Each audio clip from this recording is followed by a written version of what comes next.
Hey, you guys. Thank you for joining an unexpected live today. Melissa's joining me. So we're doing a live actually for two reasons because Melissa wanted to go over some stuff with Sebastian Rogers. And obviously, the other one is about, I'll say, an acquaintance because I can't say that this person was a good friend of mine besides work I respected from this YouTuber. And unfortunately, there was an incident yesterday that I just found out about today. We're not going to go over that too much because what I will provide you is with the channel that knew him as a friend. Now, this is going to be about Delphi, absolutely. If anyone knows who Captain Howdy is, this is who I'm referring to. Melissa doesn't know who I'm referring to. Again, um, Captain Howdy was a person that covered true crime. And actually, let me just I'll take it off the screen for a second, and I'll just quickly, if you don't mind, I will go to his channel just to show you. If you guys don't know Captain Howdy. Now, this is a very sad event that's happened.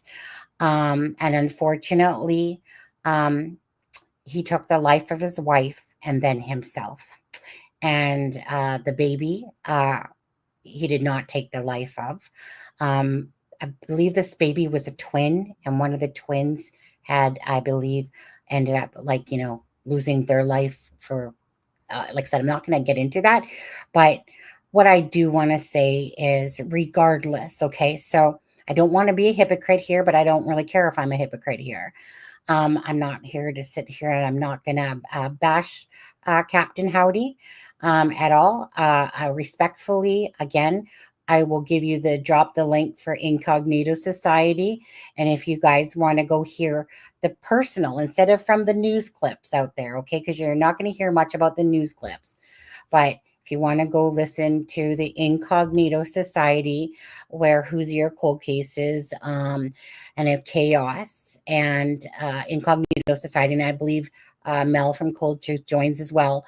I only had time to still listen to a little bit because I just got off work. And I do want to say, regardless, this is very sad. I'm shocked. I only learned of it a couple hours ago myself, about this. And it's just really devastating. And this is going to do with a lot of different issues, mental health being one of them. But a very tragic, very, very extremely tragic incident indeed. I don't really, like I said, want to get into this. So I will drop the link. Hi, you guys. I'll come back to you guys in just a second. But I do want to drop the link for anyone that either knows Captain Howdy or wants to hear a bit of the personalness behind this incident. Again, the news, it's all on the news there in it's Maryville, Indiana.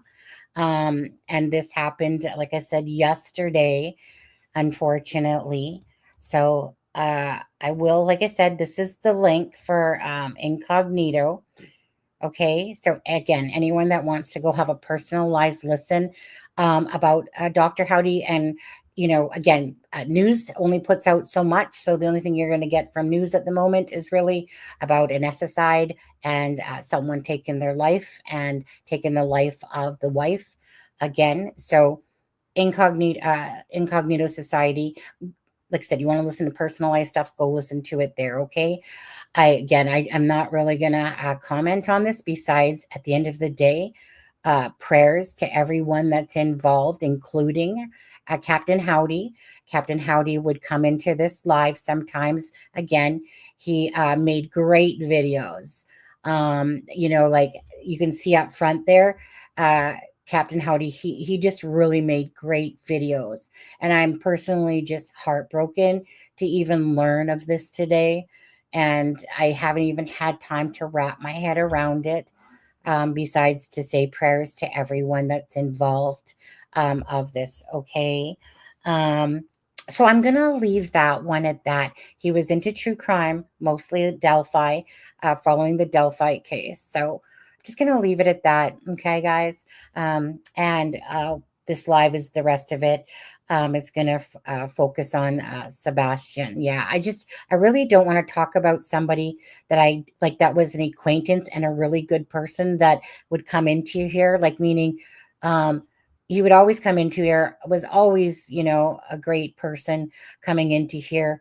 Obviously, this is very sad and stuff like that. So I'm not about to sit here and diss him or anything. And I don't want to be a hypocrite because at the end of the day, we all know that, and sadly, things happen, and this is a very sad incident. Okay. Smart shopper. You know what, smart shopper, you're just a jerk. And guess what? I'm going to block you. Why? Because you're just a jerk. It's not your channel. I don't care if I repeat myself. We're talking about the lives of people, okay? So get your ass on out of here. There we go. Ban user and have a cup of go F yourself. There we go. Okay, so I'm going to take that off the screen again. It's the Captain Howdy. If you ever want to go see the work that Captain Howdy has done, and again, you can Google it on there, but I would suggest going to the Live for Incognito Society.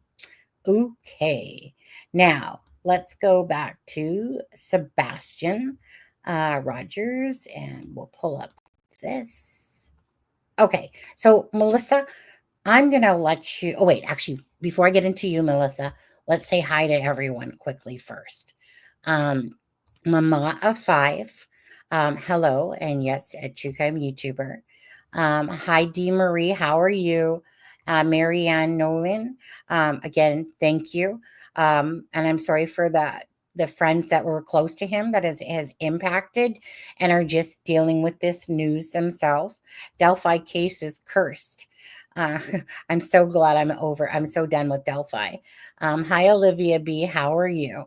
Yeah, so hi, Miss Holly 60. Hi, in the shape of a heart. How are you? And there's Steffa, Sport with Steffa, Incognitos. They're all devastated. Absolutely. It's very raw and fresh.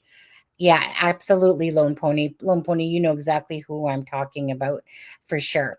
Okay, so thank you everyone again for joining this unexpected live today. We will be doing a live tomorrow.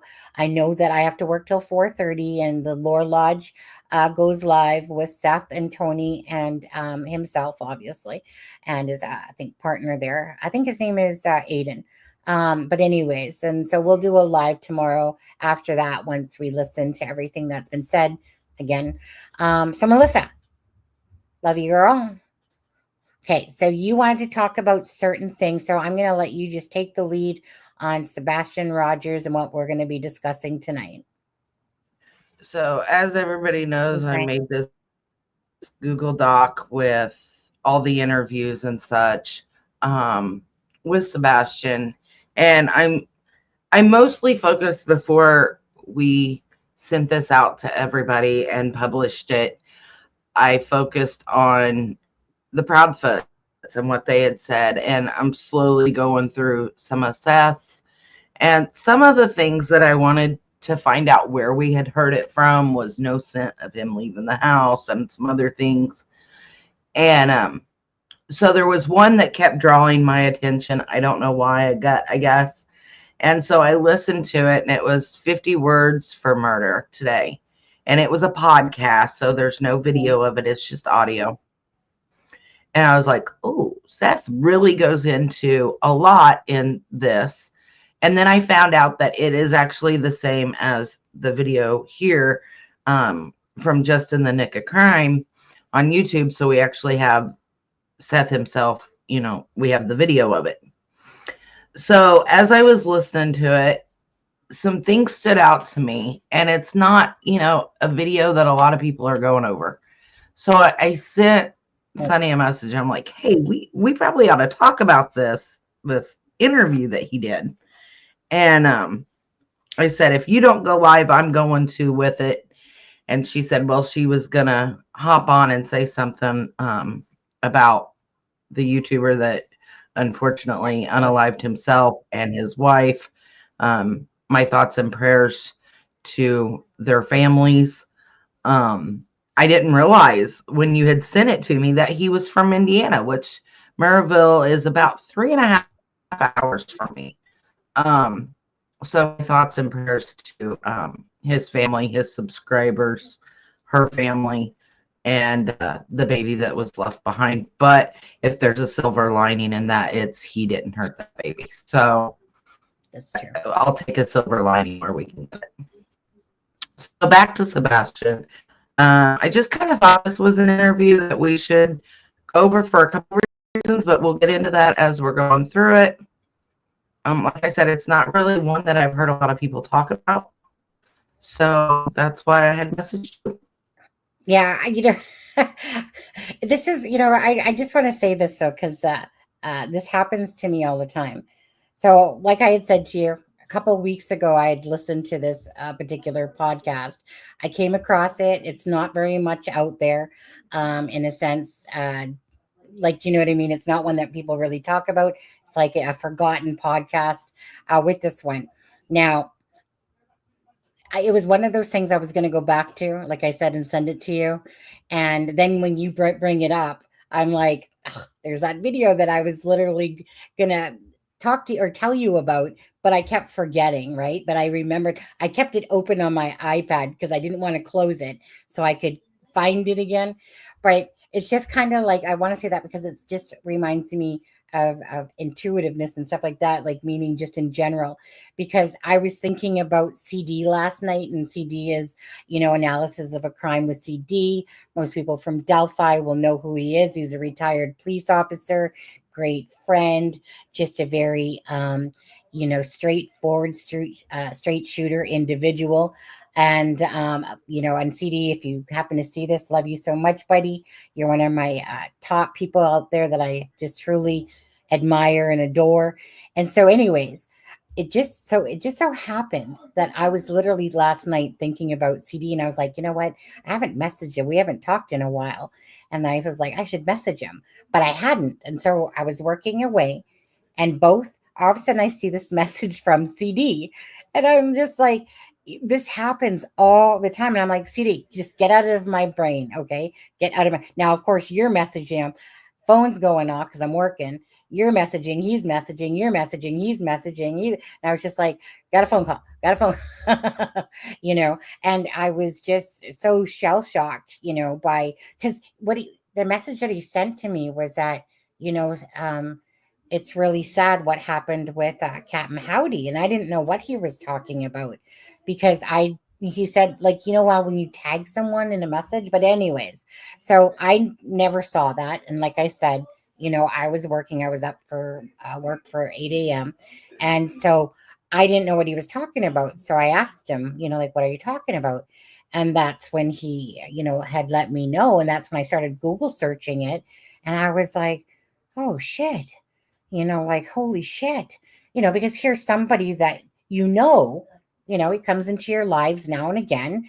Uh, good guy, does great videos. And then all of a sudden you find out this news and you're just like, oh my God, like here we are in true crime. And he basically covers true crime. And here he commits a true crime. And I'm just, like I said, still shocked. I think Aspen knew him a lot better than myself for sure. I just knew him by his channel and when he'd come in here. I think there was one time he was supposed to do a live with us. He ended up not for whatever reason, but he was supposed to. But anyways, um, but I'm just small world sometimes, like I said, how it works out when I'm thinking about something. And me and CD, like honestly, it's been at least a month or so since we last messaged because me and CD have that relationship like me and Crime Scene to Courtroom and Charmaine or Alexa, where time can go by and it feels like you just pick up where you left off, you know? So it's just funny how things work. And like this one that you're talking about now, like I said, it was something that I'd listened to a couple of weeks ago, and then you bring it up. And yet it was, I mean, out of all this span of time, it's like all of a sudden you come across this particular one. So, anyways, that being said, um, again, go on and talk about what the thoughts on this particular podcast, and I guess what we'll listen to. Mm. So yeah, you and I have this like weird ESP thing going on here lately because Mm. I knew Yeah. you had lost your mom, and that was yesterday, and so I knew it Yeah. was kind of a hard day, and I was in a funk yesterday with thinking about my son and everything. And I had come across a video that Oh, yes. I actually played it shortly after his funeral. I had come across it, and I wish I would have had it at his funeral because I would have played it. But I sent it to you, and you're like, "Is this for me or your son?" Both, and it was actually a video you had been looking for, I guess. Well, it was so what happened was a couple days ago, I was outside on my break at work and I was looking for Jealous by Labyrinth because I always remember it from X Factor. Now, it just so happened that Jealous of the Angels popped up. So I clicked on it and I was literally just listening to that song the other day. Again, not I haven't listened to that song in a long time. And then all of a sudden I look and Melissa sends this Jealous of the Angels song. Now, yes, my mom, it was 10 years since she passed away yesterday. I know that Abby and Libby and everything going on, and Sebastian and Valentine's Day and stuff like that. So when I seen the song and I knew Melissa knew that, I wasn't planning on doing a live, I was just planning on taking it easy and whatever. And so when I saw that song, I'm like, oh my God, I just literally looked at the song the other day out of all the times to look at it. And then you send me that exact same song. And that's when I said, like, for my mom, for your son, both, you know, because we were both having, yeah, which I didn't know, but she said she was in a funk too. And I was in my little funk yesterday. And so, yeah, it's just always crazy how, it's just things always coincidence. I think not. But, anyways, yeah. So, thank you for sending that, by the way, for my If it mom. only happened once, I'd say coincidence, but it's happened to us more than once at this point. Oh, yeah. Hmm. Sharon's mom's birthday was yesterday. Absolutely. Because sometimes, like I said, me and you are very similar in a lot of ways. And so it doesn't shock me that that happens. But by the same token, it's when things like that happen, you always like look out up to the universe and go like, get out of my brain. Happy birthday to your mom yesterday, I Sharon. tell my brother's wife all the time, I'll be thinking of something, and either him or his I wife hate will it. message me. I'm like, get out of my head, get out of my brain. You're 4 hours away. Get out of my brain. Oh, my husband now, like my husband I've been with for 10 years, honestly, you want to talk about creepy getting out of my brain? I'm like, hey, you know what? No one is ever, when you guys think, come on now, just quickly, you guys know when you think and you start off thinking about this, and then next thing you know, it leads you to thinking about something else, to something else, to something like it just kind of veers off and has little branches of itself. My husband will find me on like the seventh rung or the 10th branch, and then I'm like, and then he'll say to me, like, stop thinking about, I'm like, holy shit. I was up here first thinking about this and I went down to this, to this, to this, and I got to this spot. Get the fuck out of my brain. Like, seriously. So my husband's very deja vu creepy that way. I'm like, no, no, no, no, no. If there's anything I'm allowed to have of my own, it's my thoughts. Stay the fuck out of them, you know? Right? So, It's like, get out of my yeah. head. You're not allowed to get in there. But my husband's creepy at what he like. Seriously, the connection is just so crazy with him, and I'm just like, no, no, no, no, no. This is my space, cancer husband. Get the heck out of my cancer ass head. And but anyways, I you just have a okay. I started sending yesterday. It must have been really rough. Sending you lots of prayers, love, and light. Ah, thank you, support with stuff. I can't believe it's been 10 years. 2015. My husband, he came out a couple months after that, in 2015. And I always remember my husband saying, because I was at the hospital and when I'd call him, and at the time, of course, we had just met a few months before that, online gaming type of thing. And like I said, he lived in England, but he was just like, I really feel bad. I just wish I could be there for you. It was really sweet. And I just remember, I have to tell you guys this one thing. When I was standing outside the morning that my mom passed on the February 15th, okay, get a load of this, Melissa, just quickly. this red feather literally flies in front of my face. Not a white feather, not a gray feather, literally a red feather just flies and floats right in front of me as if somebody went to the dollar store and got some feathers. And, this one solitary red feather just, pew. I went upstairs and like I said, that's a story in itself. But I went upstairs. I was talking to the ladies for a minute at the desk, and then my niece came out and said, Auntie, uh, Grandma passed away, which is obviously my mom. But that's a story in itself. But anyways, just one red feather, doo, doo, doo, doo, doo. Crazy, crazy. Um, she has been in heavens for 12 years ago. For yours, yeah. Uh, Sharon, that is difficult. My dad went in 2022. Have dreams about him a lot. My dad passed away 2 months after my mom. What I'd consider my second stepdad, she was with him for like 25 years. He died a year and a half later, but he died mostly because he went back to drinking and his liver gave out and stuff like that. And he ended up dying a year and a half later on there. So, yeah. What a coincidence. What do you think? Hi, lovelies. Hi, Deborah. How are you? Red feathers represent good fortune, strength, and community support. Is that what they mean, support with Steffa? Never did look that up. Just was like, it was crazy seeing a red feather. Okay, you guys. All right. Back to Melissa. Back to Sebastian. Thank you guys for sharing. Okay, so like I said, this is just one I thought we should go over. So I'm just gonna play it out and I guess stop it here and there, and Sunny and I can discuss it along with you guys. Okay.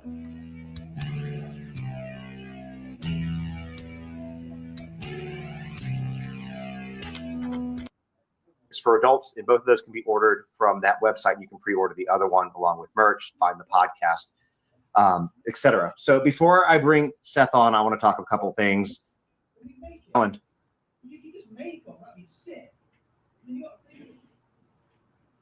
Oh, there's a nice pose, Seth. So I just wanted to stop and go through because he just talks for a couple of minutes. So that's all I was doing there. Yeah, exactly. Yeah, we don't want to. It's going. Yeah, I know. Yeah, we don't have to do the pleasantries on that. I know it's not going well for you. We're over a month of you not having any rest, right? Constant interviews, constant everything. Constant something. I don't know what it is, but I don't wish it upon anybody. No, what you're going through is a parent's absolute worst nightmare. Before we get started, I don't think you need any introduction, obviously, but before we get started on questions and things like that about Sebastian, who this is really about, is there anything that you want to say to the people before we start? Thank you. Thank you, all those that are helping me find my son. Thank you for everybody who's showing up to search. Thank you, everybody who's putting out flyers, even where they live. Every little piece helps. I want my son's name and face plastered everywhere. And if somebody...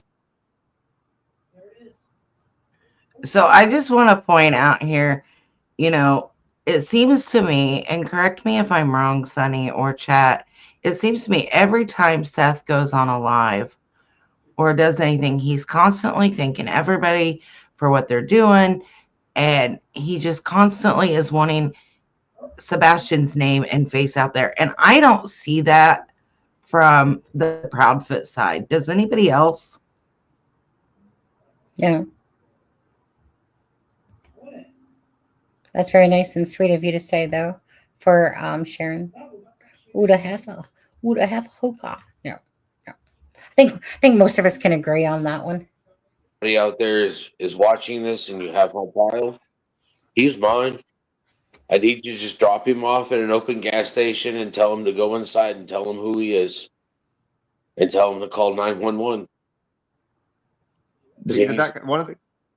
One of the questions I was going to ask you later, but let's go ahead and get this one out of the way because it goes with what you're saying. Other than what you just said, is there any other message that you would like to convey to anyone who might have information about Sebastian's whereabouts? Anything that you want to say to them at all outside of what you just said? Show up. They email me. There are people on Facebook for all these sites, send it to them. You know, there's Miss Terry Lynn. She has a podcast. She's she wants people to send her tips. If you're local and you have a tip, come by where we gather before we go out to search.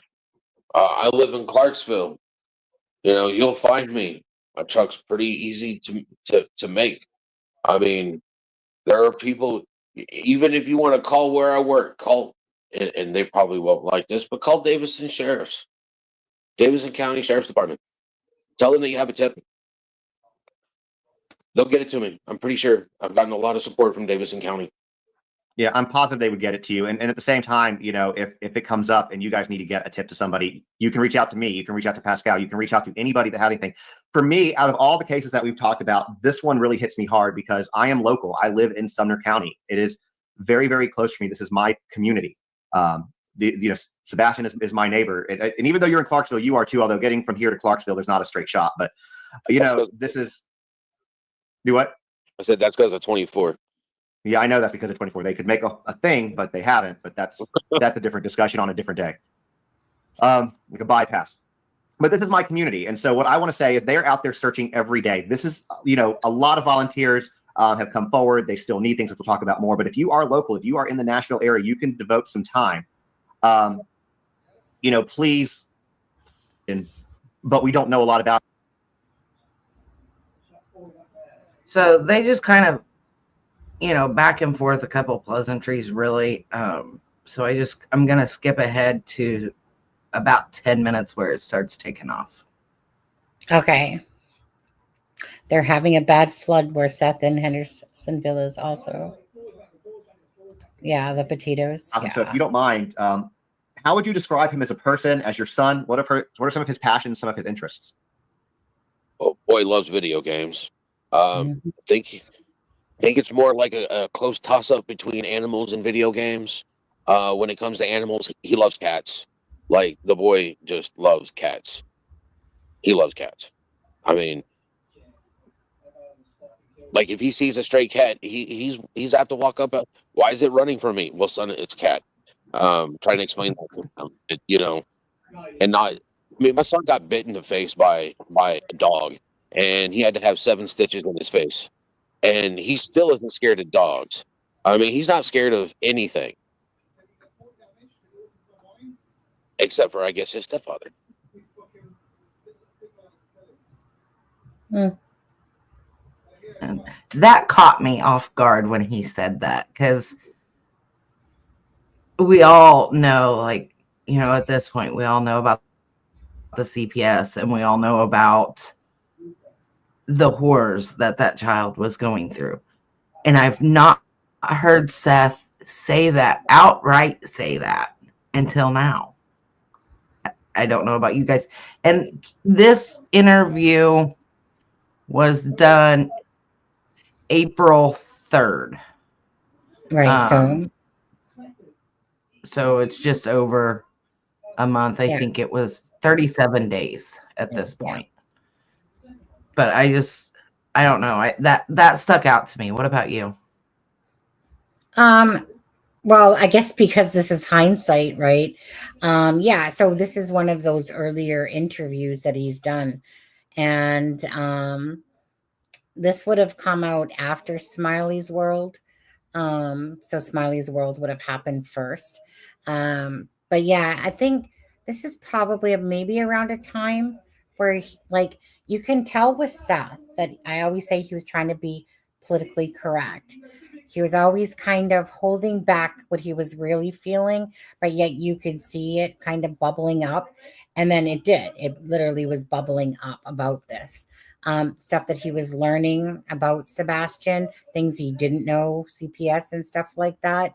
You know, again, it's kind of like, you know, what sometimes, I mean, and this is really pathetic considering he is the biological father of Sebastian.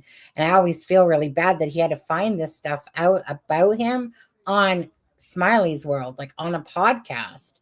And then, like, so to say that it kind of probably goes with everything he was learning about it. Because if you've listened to Seth before talk on Nancy, right? remember he says that Sebastian never like told him anything like that was going on there, that Sebastian never said anything. So this is to me Seth learning about Christopher Proudfoot and the secrets, that lie below type of thing that were happening in the house that he didn't know about. And what gets me, Sonny, in this interview, and we'll get there, but he does say several times, he found out about the abuse that was happening online from podcasts and YouTube. And he found out about other things. And it's like, why is the father of Sebastian finding this out on the internet? Like, I feel so bad for him in that he shouldn't be finding it out online. Of course not. Of course not. He should have known about it way before. Like, he should have known about it privately before it ever came out. But of course, you think Christopher Proudfoot and Mr. Narcissist himself is going to sit there and willingly tell people? He only outed himself because people were already putting it out there. So he thought he was doing the good deed of that. And Hendersonville Oud is in Tennessee. Yeah. So, so I agree with Stefa. I would have been passive aggressive too, because like I said, he's learning about this stuff. And that's what he's kind of being here is, passive aggressive. And that's why he made that comment. Yeah, I mean, it's crazy that he has to find this out online. If Christopher Proudfoot was any kind of man, he should have went to Seth and said, hey, this is going to come out, so you need to hear it from me. I once smacked Sebastian on the butt with about, this is going to come out, but I want you to know beforehand. And that just shows what kind of person he is. If you want to reply to Crazy Cat Lady, a recap real quick, if you want to, about. Well, I'm not sure what the Crazy Cat Lady. Name. Yeah, I mean, are you following the Sebastian Rogers case? Because at the start of the show, we were talking about Captain Howdy, which was a YouTube true crimer who took his wife's life and his own life yesterday. So that was at the start of the show. And then now we're into Sebastian. And this is an interview that a lot of people don't remember this interview. It's kind of been hiding in the woods over there. And so we're just talking about Sebastian, about Seth Rogers, really. So depending on if you follow the case or not, then that's what we're talking about now. Sebastian Rogers, the missing 16-year-old now, 15 at the time, and just going over different things with regards to his case. And this is his biological father. So let me know, because that's a broad question. I'm not sure about it. Didn't know about the YouTuber. Yes, I thought. Okay, that's what I thought. Miss Holly says we do get some crazy weather in Tennessee, like live in Cumberland. We got rain last night and this afternoon, a little bit of snow. Yeah, and apparently those the person that was found in Cumberland area there is not Sebastian Rogers. It was somebody else that was missing from the area. I had heard. Didn't know about the YouTuber, and yes, I follow. Yeah, so if you follow Delphi, Captain Howdy was a YouTube true crime creator that really followed the Delphi case on there. So it's just really sad to learn. Well, just the whole thing is sad, to be honest with you, with that. So I did drop the link, and let me just drop it again for anyone that wants to hear about it more so. If you really want an in-depth conversation with people that really knew Captain Howdy, then you can go to Incognito's Live and watch it there. Again, so very, very sad. Can I get the date of this interview? Yeah, she already said Irish Girl, but can you say it again, Melissa? It was April 3rd or the video. The video that we're playing was April 3rd, 2024. The audio he released the next day, April 4th, 2024, on his podcast. Yeah.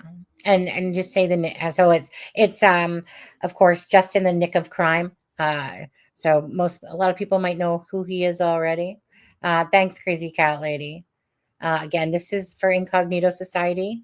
If anyone, like I said, wants to go hear from actual people that knew Captain Howdy and about the situation.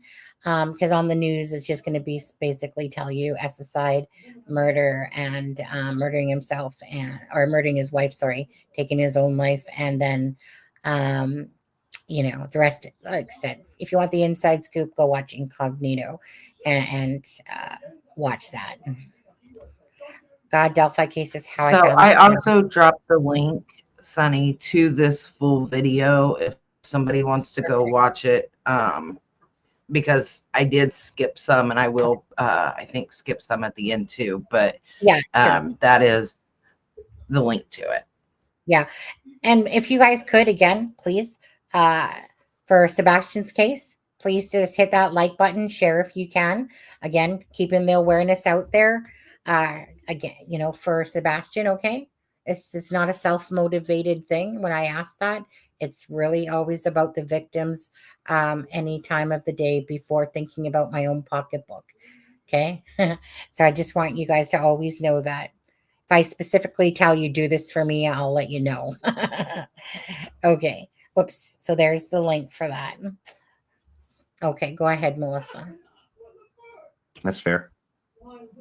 What are some of the memories, like your favorite memories that you have with him? What stands out to you as a dad? I know that you have a great relationship with your son. What are some of the things that you guys like to do together? Well, I think one of the favorite things that he likes to do with me is road trips. Me personally, I'm not a fan of road trips because he were to drive. Okay, if he were to drive some, that'd be great. But I can't even get him to sit behind the wheel in the vehicle stationary. But he likes to go on road trips with me. He likes it when I take him to go. I mean, he was born in Georgia. We moved to Kansas while his mother was at Great Mistakes, and then she got stationed in San Diego. And so we drove to San Diego, and then she would leave on a deployment or a half a deployment, a third of a deployment. And we would leave the house. We'd pack everything that we were going to need into the car, and we would drive. We'd go see family. He has been coast to coast probably 6 times. I mean, boy loves road trips. To me, they're educational because a road trip is never the same. You always can take a different route and see different things. And he loved it. He liked when Christmas came around or summer break. If I could get it off, road trip. We'd go down to Texas to see his grandma and his grandpa. Yes, drive. Mm-hmm. So I stopped it for just a second because Support with Steffa said it and Deborah said it.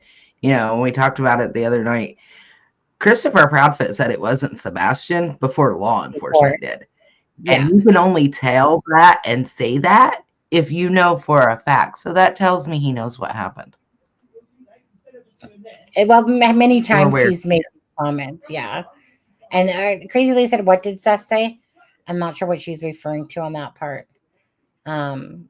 He was just talking about Sebastian loving road trips, and he not so much, but Sebastian loved them on there. But yeah. He also said that Sebastian, at this point, the only major thing that he has said is that Sebastian was not scared of anything except for Christopher Proudfoot, too. Right. The stepfather. Yeah. Okay.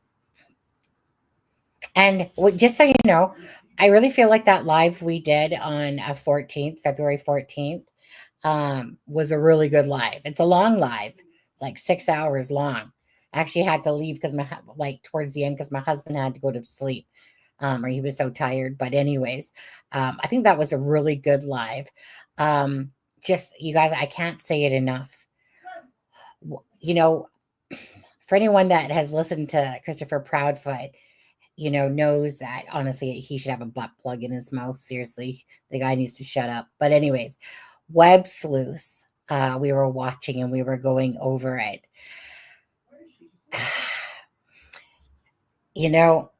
The personality is going to match the jerk person he is. And he was next level on the Web Sleuth, was his mouth and the ignorance that was coming out of his mouth. Just crazy how he was being, such what's the word? Such a self-right, he has. It's just ridiculous. And Trish kept saying, look, you're not doing yourself any favors in the public perception. He doesn't. That's just it. Why are you so angry, bro? Why? Why are you so mad at people trying to help you? You know, he's too busy. He was too busy looking at the chat. That's how self-absorbed that narcissist is, right? Remember, he made the internet explode the minute he joined it. And the comments that he made about, right? When what was the comment, Melissa? The other one that was similar to this, meaning, how would you know? Right? Like, I think it was the fact of somebody said something like this could have been what happened, and he's like, nope. How would you know? Like, something, it was something Yeah, like that. he's very insistent that Sebastian just poofed off his front porch. Yeah. Poofed. And if you say something different, nope, that's not it. How would you know? But anyways, go on with your thing. Hi, GP. There's multiple different ways to get there. Drive through Missouri into Oklahoma, stop and see friends on the way. I think that's one of his favorite things to do with me is road trips. Because also at the end of road trips or in the middle of road trips, there's going to fish. When my mom and dad, his grandparents lived down in South Texas, we go down there and go fish in the Gulf of Mexico. Boy, love that. I mean, there was nothing like going on the boat to go fishing. He got to see baby hammerhead sharks. One of the people caught one of those little 11-inch hammerhead shark, and he was like, "Dad, it's a shark." And I'm like, "It is. Can we keep it? No. Can we eat it? No, son. In order for it to be big enough to eat, it'd be big enough to eat you."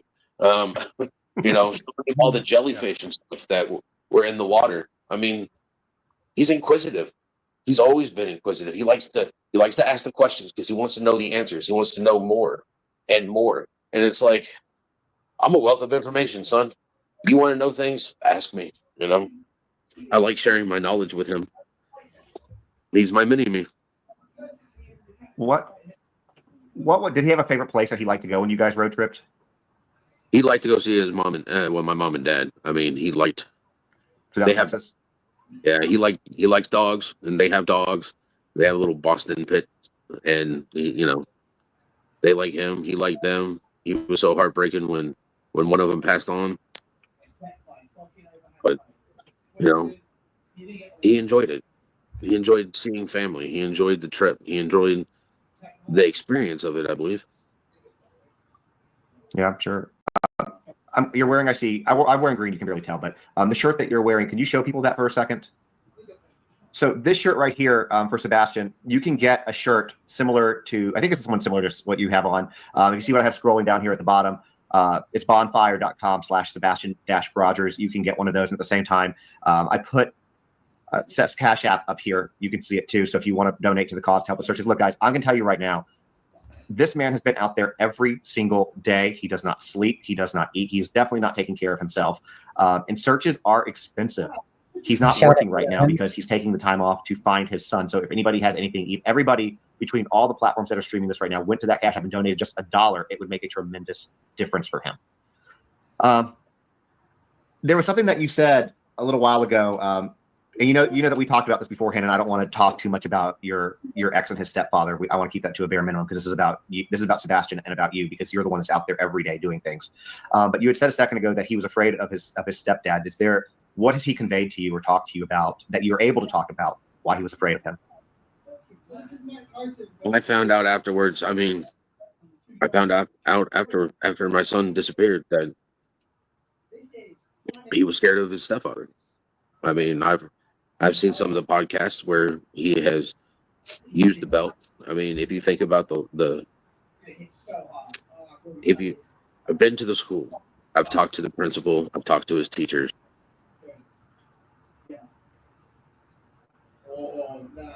I never can find my mouse. So I just want to stop it there for just a second because I want to play what he says next uninterrupted. Yeah. But he talks about how road trips are educational, basically, and it's like he's kind of got a point because as you're going on a road trip, especially with a special needs child, and any situation really with any child, it doesn't have to be a special needs child, you can always make something educational. And what sticks out for me is Seth was, We know Seth was teaching him how to cook and teaching him how to be respectful to people. And that's what a true parent does. And I just don't see that from the Proudfoot side at all. And Yeah. again, he has stated, he found these things out online, and that breaks my heart because the things he's finding out about online are things that he should have already known or been told before they came out, whether it be by Chris Proudfoot or law enforcement, in my opinion. What about you? Oh, well, I mean, absolutely. Like I said, it must have been devastating finding out about this stuff. And kind of like what Steph has said there, when he made that comment, of course, he's being somewhat passive aggressive, about that because he's pissed. Like, he's pissed that his son's missing. He's pissed that it happened underneath his wife's watch. He's pissed to learn about Sebastian being sexually assaulted. He's pissed about learning about Sebastian and the CPS and the belt and stuff like that. And you can just tell, like, this man loves his boy. I don't care what anyone says. And like I said, judge your own yard first before you want to judge Seth on this. He might be rough around the edges. Absolutely. He might lose his shit sometimes, as we've seen. But this is a man that his heart is broken. He's devastated. He's pissed off.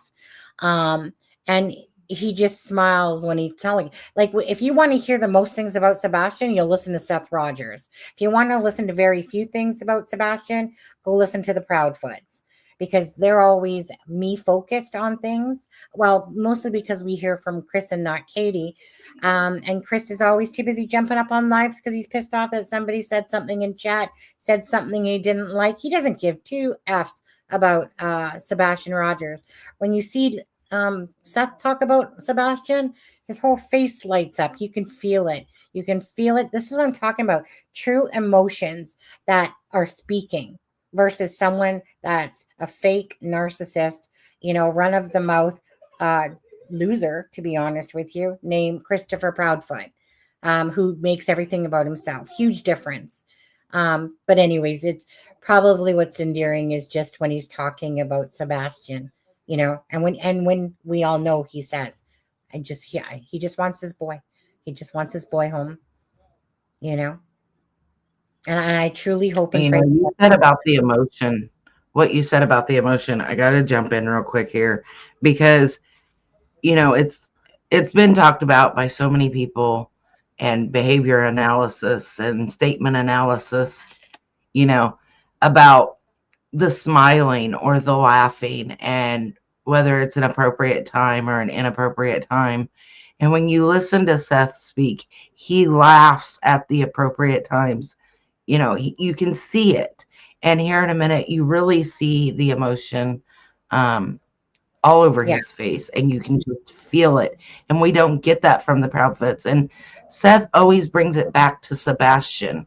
Always. Like you said, very Sebastian focused, whereas the Proudfoots are me and I focused. Yeah. Like, imagine if both sides acted this way.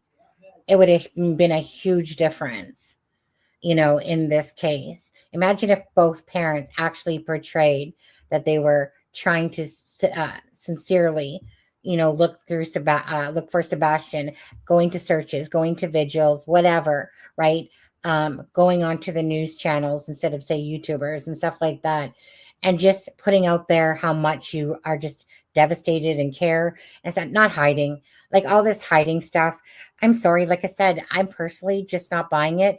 And if this is, and like I've said many times, if I was this child, Sebastian, and Katie and Christopher is my mom and my stepdad, please put me up for adoption, because if this is what it seems like looking for their child, I would want no part of that, because it just matches so many other cases that same thing kind of happens, this fake portrayal of this. And again, it might be very true that they might be the guiltiest, not guiltiest people ever.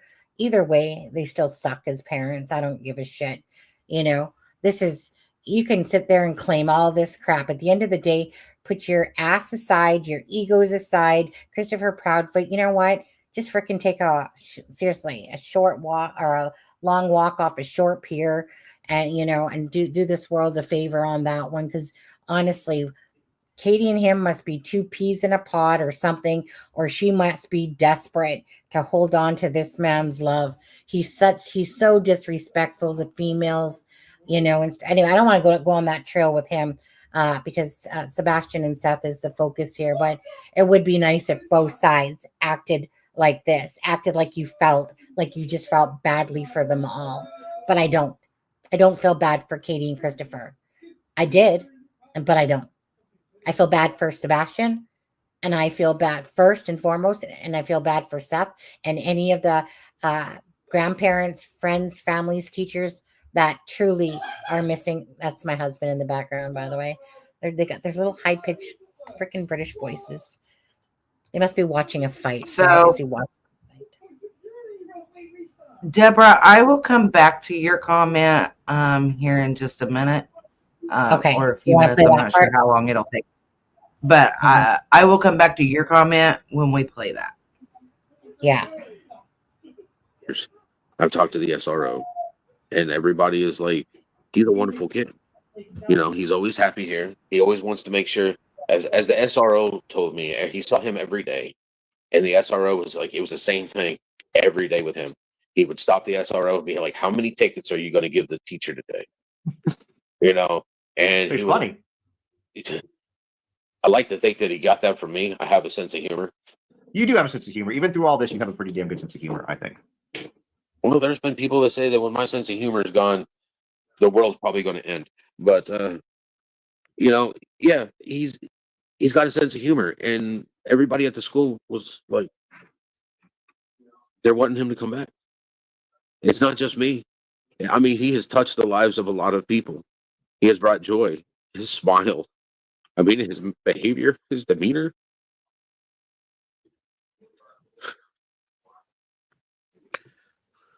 I'm sorry. I know it's hard. Take your time. I believe he's alive out there. I know you. Sorry, go ahead. Just needs to be found. He needs to know that there are people in here, and I wish he would have told me. I wish he would have told me what was going on, because I wouldn't have let him go back there. He might have been afraid to tell you because of what might have happened to him if he did. This is a man. Well, I'm gonna table the comment I was about to make. Let me switch gears just a little bit, and I'm gonna ask you a question. And there's a reason. There's two reasons I'm asking you this question. So that goes right back to the emotion, and you can feel it, and you see Seth shut his eyes, just not wanting to, I want to say not wanting to face it, but that's not really the right words. But you can see the grief that he's going through and feel it.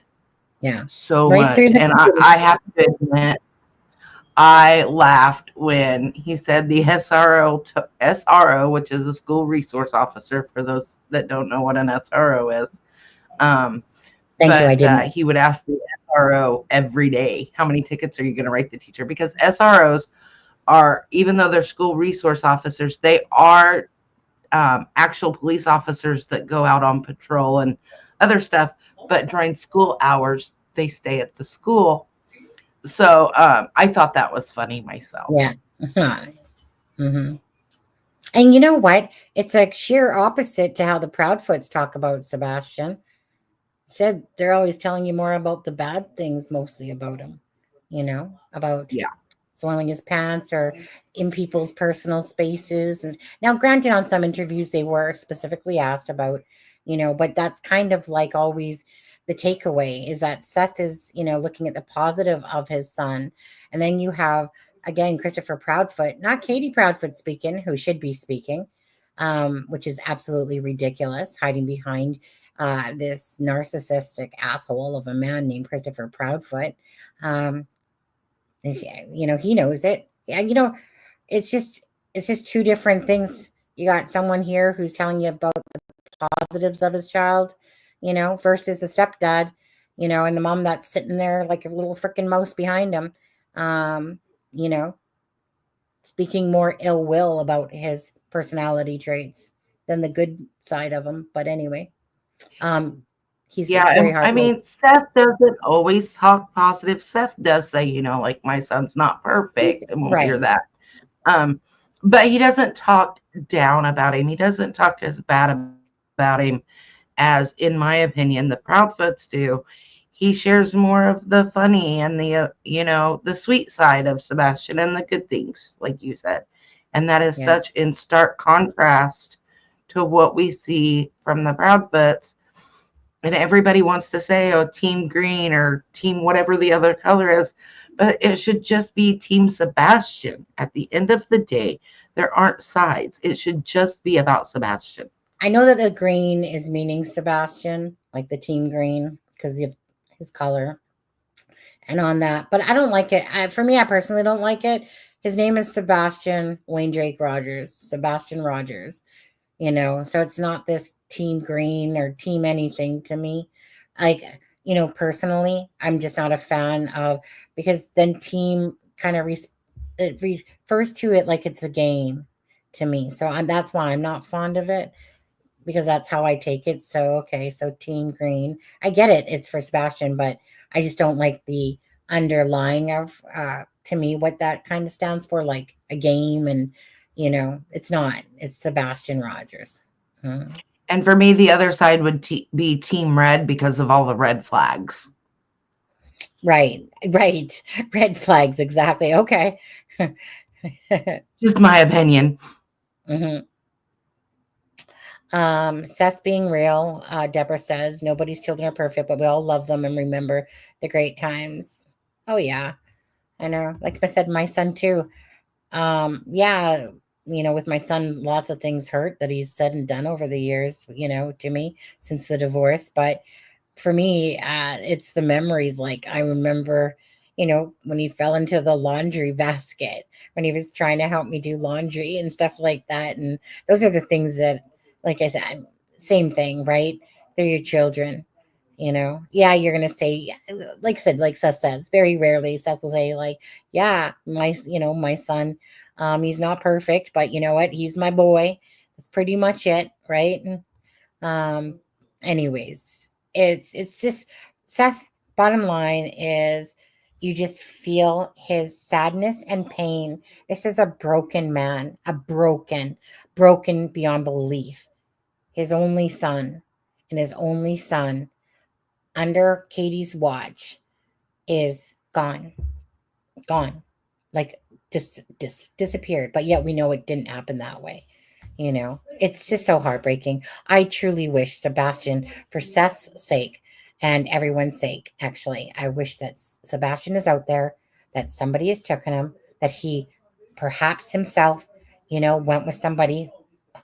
But just the fact that he's alive and still out there somewhere, I truly hope that this turns into a Elizabeth Smart type of case where, everyone thinks that she wasn't alive, and, hold out that hope for that. So, yeah. And he does. He's still holding out hope. He has said in other interviews, when like psychics and stuff would approach him and they would tell him, Sebastian is, not alive anymore.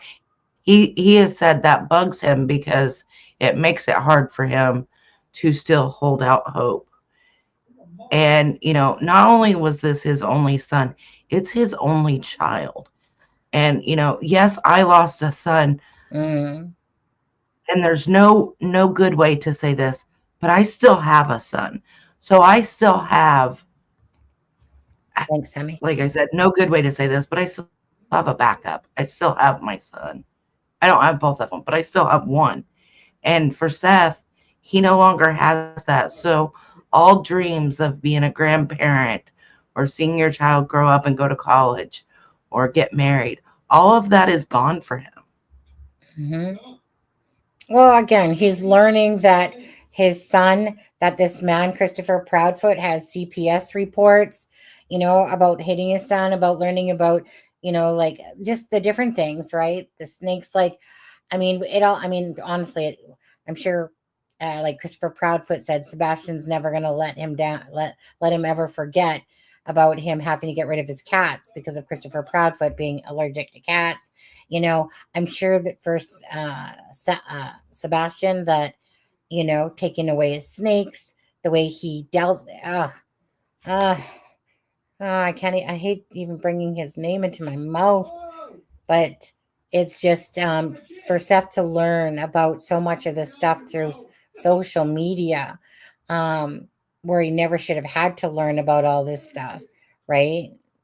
It's just pathetic, to be honest with you, to even learn about this and then to realize that, you know, that people aren't necessarily who they are behind closed doors, or, you know, to, I don't know, just to learn of the information this way. Honestly, I would be pissed as well. I'd be pissed and choked, and I'd be upset, because this is like, what, the third time I think he said that something's happened underneath Katie's watch, you know, and it's regardless, right? And then the person that's watch it happened underneath is the same person that's hiding behind Christopher Proudfoot instead of speaking herself. And what did she ever do? One interview by herself? One. And that was after she was getting razzed by the public, because, you know, you could tell, like, right? She only ever did one interview, I believe, by herself. 2. Did she do 2? She did one by herself, and then she did On Patrol by herself. Okay, On Patrol. What was the other one? Give me a second and I'll tell you. Because at the end of the day, like, people were so pissed off because they were tired about hearing from Christopher Proudfoot. And then it was almost like clockwork. It was almost like clockwork. You know, when someone plays up to the media and it's like, okay, Katie, we need to make ourselves look better. Okay, so go ahead and do this interview by yourself. Make it look like I'm not in the background tugging at your strings and telling you anything to say, or da-da-da-da-da. And you totally felt that. And that was, I think, on the Patrol one, if I'm not mistaken. It's okay if you can't find it now, but So I can't find it it's okay right now. But she did one. It was like, I don't know, a 3-minute interview. The one where it looked like she was reading from a script. That's the one I'm talking about in general. But it was almost like getting razzed by the public.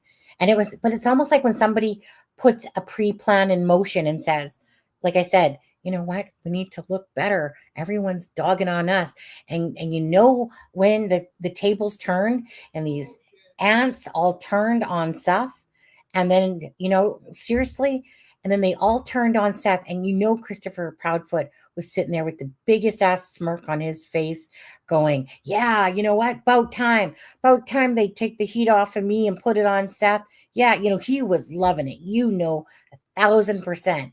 Doesn't give a shit about Sebastian. He was loving the fact that all of a sudden the tides were turning on Seth, and it was such a joke.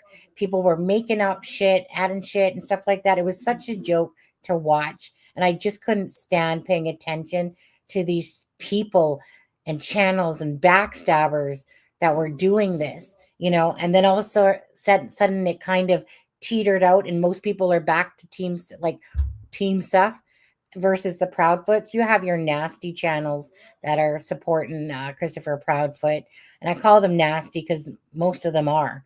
You know, it's one thing if you take someone's side, but when your channel is nasty to go behind it, and it's just drama filled, and it's just full of ignorance, you know, and stupidity and rudeness and ignorance, you know, Clues Crew, ooh. Oh my God. Seriously. It's just a joke of a channel, but whatever, right? I mean, regardless, at the end of the day, you know, to Christopher Proudfoot's ass, you know, by all means, it's her channel. Do whatever you want. But hey, you look ridiculous doing it, is all I can say. Sitting there acting the way you do, talking the way you do, you know, bashing people the way you do. But at least it's more back to like Seth and, you know, Sebastian Rogers. But it was so third world watching that twist. And it just was weird, you know.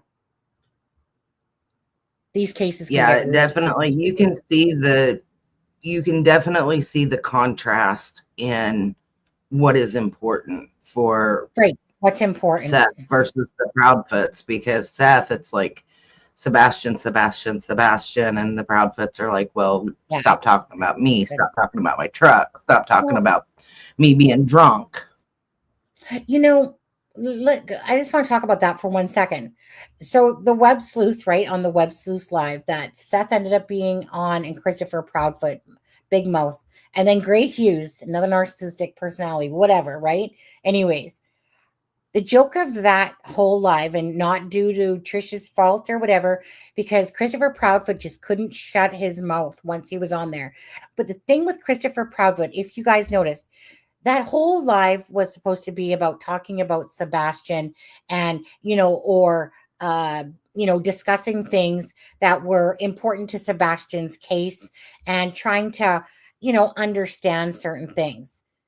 That live turned out to be nothing of that.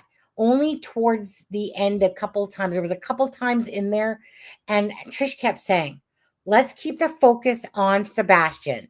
But no, freaking narcissistic Christopher Proudfoot had to keep making it all about himself, all about other people, all about comments that were being said about him drinking and intoxicated by comments and things. He could not focus on Sebastian because he was too busy focusing. So that live ended up being, in a sense, a pointless live.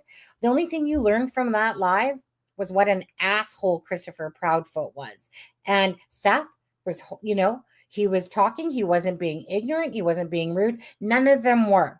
But Christopher Proudfoot kept losing his shit. He's angry. He's this. It's like, dude, you are not making this about Sebastian at all. And that whole live was supposed to try to learn more things about the case and about timing and timelines and stuff like that. And Christopher Proudfoot just kept losing his shit on pretty much everything. And that's where all you had to do is see that just to realize how unimportant about Sebastian became. He probably sits there and whacks off to himself listening to these lives that he's on, thinking that he's the greatest, that he makes sense, and all that stuff. But anyways, it was such a big disappointment thinking that this could be a live that would really give us some more insight into it. And it turned out with Christopher Proudfoot just going off on everyone, being rude, ignorant. What do you think? And let's not forget, when Seth came into that live, he came in wanting to work with Christopher Proudfoot, and he also came in wanting to dispel rumors that were nonsense, and he wanted to get them dispelled. And Christopher Proudfoot instead just started going off, and it's like, really? Oh my God. Honestly, the anger in that man. So imagine if Sebastian dealt with that type of, which he does, okay? Because that's not the first live he went off, but that was the most ignorant live that he went off on, besides that taped conversation about Chloe. That was the most, like, swearing every 2 words, all this threat to Seth, and stuff like that.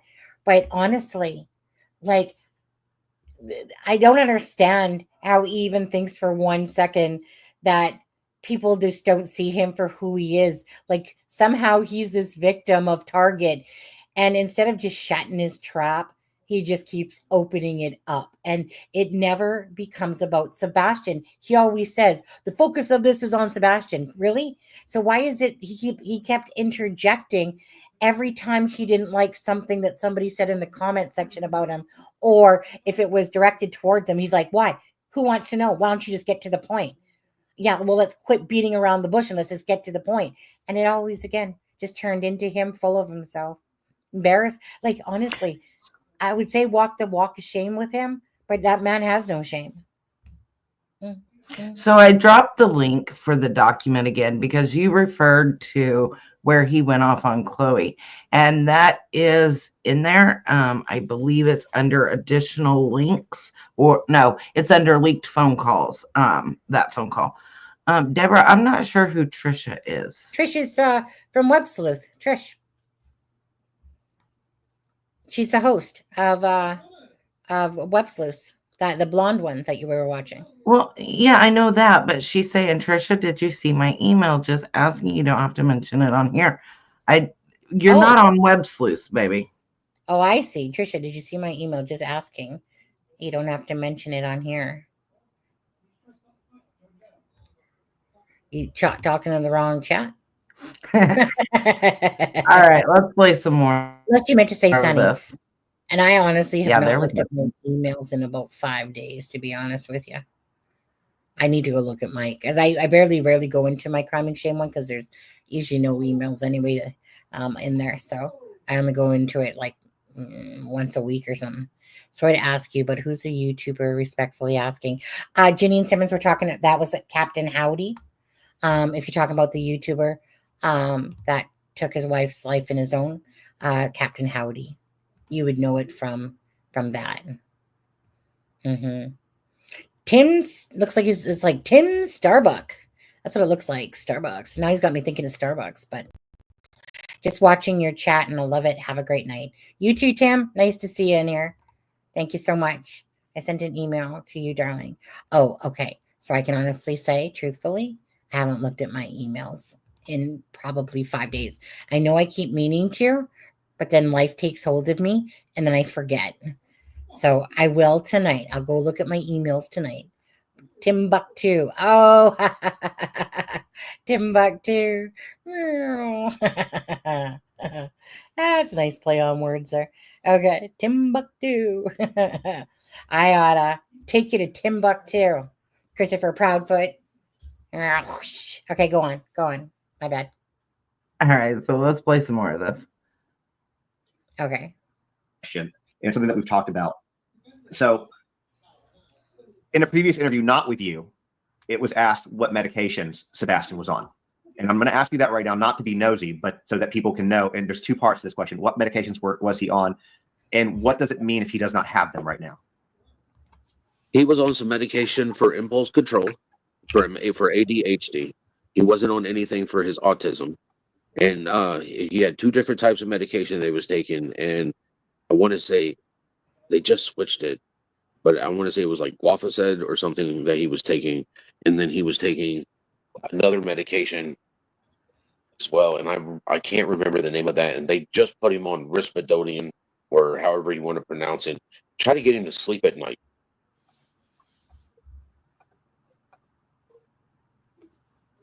I didn't have a problem with him sleeping here.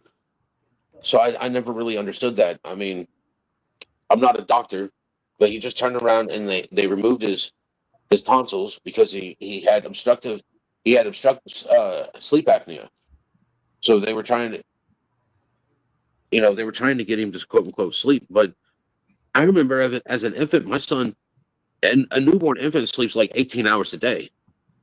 My son slept maybe 4 hours. He's always been one that does not sleep, that gets, there's just, medication doesn't always solve all the problems. Sometimes I think parents use medication against their kids because they just don't want to deal with it. I only worked part-time until my divorce because I spent most of my time taking care of Sebastian.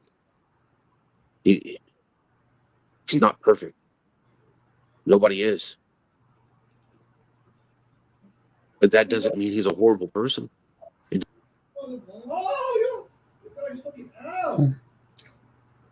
And that's what we were just saying a while ago. He admits here, that Sebastian wasn't perfect, but that doesn't make him a horrible person. And I want to point out the way he said that, because in my opinion, when you listen to Katie or Christopher speak, it's almost as if they're saying Sebastian was a horrible person. And right. I know one of the medicines that he's talking about is Risperdal. And the reason I know that is my son was on it.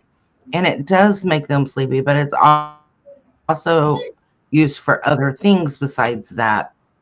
But it's one of those medicines that you give a child and they're asleep in like 20 minutes, 30 minutes. I mean, they're out. It knocks them out. And my son was on that for about a week before I refused to give it to him anymore. Mm-hmm. I'm not sure about the other medicine he's talking about because I'm not familiar with it, but I am going to dig into it and get the correct name for that. But another stark contrast that you see here is Seth is not hiding behind, that's HIPAA and I'm not going to say anything. Screw HIPAA when your son is missing. The reason these medicines are important is because if somebody did take Sebastian, they know, hey, this boy was on this medicine. You know, if they really want to take care of him, maybe they'll go to the doctor and get a script for themselves. I don't know. But he doesn't hide behind that, oh, I can't tell you crap that Christopher Proudfoot says. Yep. You know, what did he hide upon? What was it that he said the other day? Was when I think it was Chloe asked him something. He's like, I'm not saying blah blah blah blah blah, using private or something like that. And what was it that he said? And it was one of those stupid things. Like, oh, I think it was. Are you talking about on Web Sleuth when he said he wasn't going to talk about the thud? Katie could talk Yeah, about that. And then there was another one where they asked about medicine and he said, well, that's a HIPAA and I'm not going to tell you. Right. Like, I'm not going to talk about that. Why? Because your ass was talking to Katie at the time of that thud, remember? You know, because remember, that's the time that I was telling you. I don't know what time that was at, but I was looking for that piece. And I remember, that I remember hearing it. And then I think I might have went to the washroom at that time or something. And then I missed it. Which one are you looking for? When they started talking about the thud on Web Sleuth. And then it was like, then he's like, I'm not talking about that. And baby, really? Why? Why not? Because you know it's fucking not true, perhaps? You know? That's, like, honestly, sometimes the more I think about that, the more I don't even believe in the thud happening. Honestly, I honestly feel like it's just some made up shit that was inserted 4 interviews or 5 interviews later. I don't even know that I actually believe that, to be honest with you, because I don't believe anything out of Christopher's mouth. He's a freaking narcissistic liar, right? Like, you can't, like, it's with him. It's like you almost have to pick and choose what you want to believe out of him because he's too busy twisting, manipulating, lying, like, so there's no standard with him besides knowing he's a liar. And how do you believe somebody when you know that they can't even tell the truth most of the time that they're opening up their mouth? And Katie, she's too busy putting her nose up his fucking ass as he's sitting there on an interview. And she can't even be at timestamp 2:13. 2:13, 2 hours? It 2 hours, 13 minutes, and some odd seconds in okay, well, 2 hours. Remember to tell me about that one. Hey, Candy Bubbles. Oh my goodness, you're making me hungry thinking about candy. So somebody asked about what the medication was. One of them was risperidone, and I have to go back and listen to what Seth said again and translate that into medical and figure out what that medicine was, because it is so common that people will tell us really weird things and it's not the name of the medicine because they can't pronounce it. But one of them was risperidone. Okay, can you answer Timbuktu's question? You going to Timbuktu? Do you wonder if that medication was given or prescribed to him on purpose, premeditated, in my opinion? That is actually a really common, like I said, that is a really common prescription to give for ADHD and for autism. That's why my son took it for a short time. Does that make it premeditated? No. But because I know how risperidone works, I would not put it past giving an overdose of it. So I really can't answer whether or not it was premeditated, but I can tell you it is a common medicine to give, and it's one of those medicines that will straight up knock somebody out very quickly.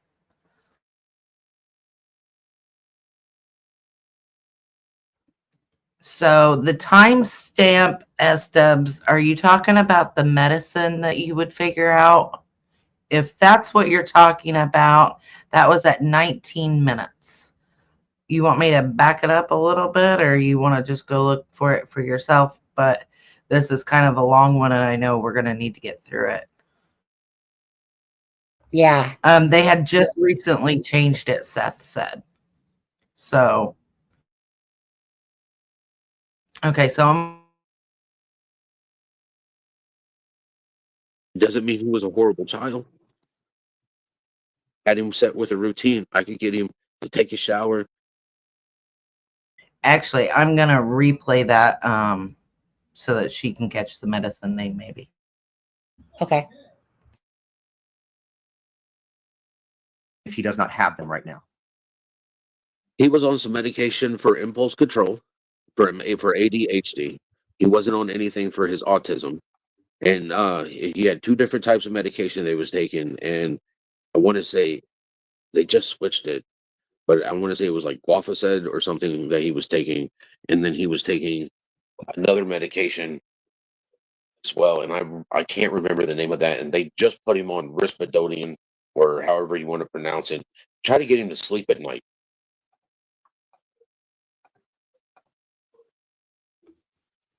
I didn't have a problem with him sleeping here. So I never really understood that. I mean, I'm not a doctor, but he just turned around and they removed his tonsils because he had obstructive sleep apnea. So they were trying to they were trying to get him to quote unquote sleep. But I remember as an infant, my son, and a newborn infant sleeps like 18 hours a day. My son slept maybe 4 hours. He's always been one that does not sleep, you know, that gets there's just medication doesn't always solve all the problems. Sometimes I think parents use medication against their kids because they just don't want to deal with it. I only worked part-time until my divorce because I spent most of my time taking care of Sebastian. He, he's not perfect. Nobody is. But that doesn't mean he's a horrible person. It doesn't mean he was a horrible child.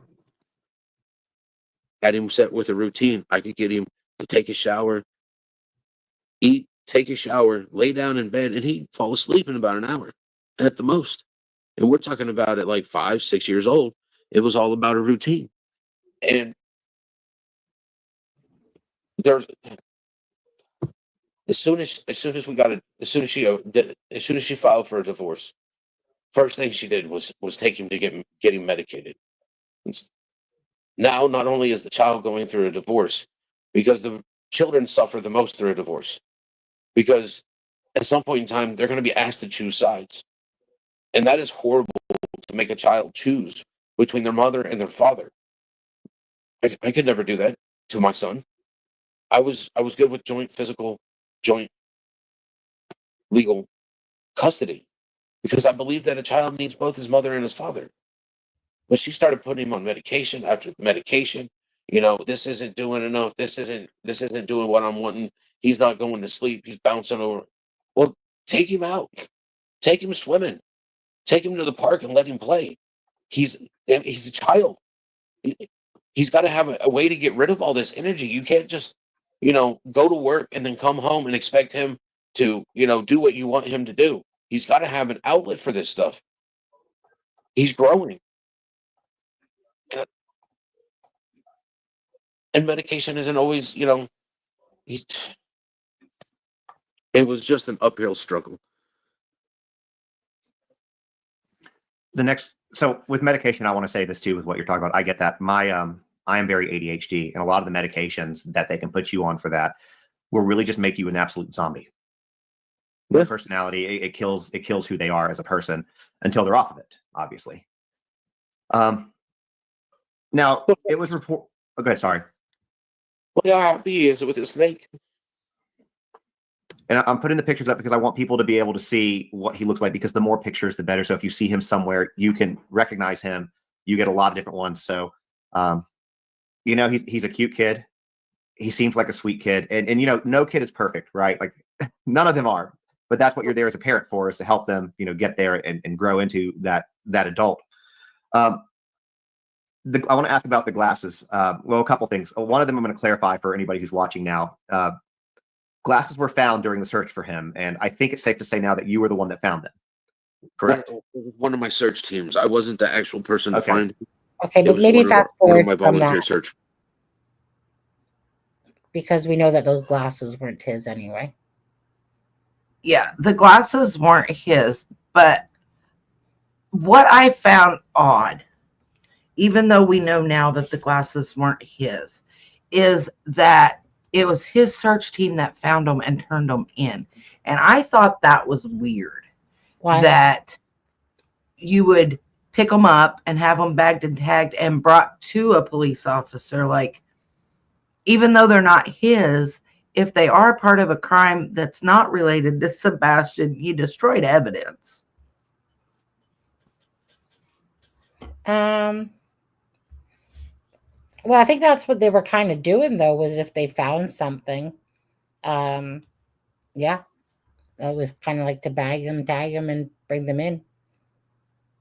Even though you wouldn't think that that would happen that way, for sure. Most affordable 12-month GLP-1 program with the same active ingredient as Ozempic and Wegovy for one payment upfront. Sebastian, the way that Nina Gomez. Okay, sorry, I don't have premium. I didn't realize it was going to play an ad. Oh, you got ads, sucker. Yeah. Well, I didn't up until last month, but things were kind of tight last month, so I let my premium go. This case hurts my heart. I raised my son on meds, but he got older and stopped. But at 28, he chose to go back on. He chose to go see Jesus. Jeez, I can't read that. Sorry, Timbuktu. I'm so sorry about that, Timbuktu. That's kind of like, Melissa here has lost her son due to murder, and obviously your son was due to, sounds like it, they took their own life in that case and stuff like that.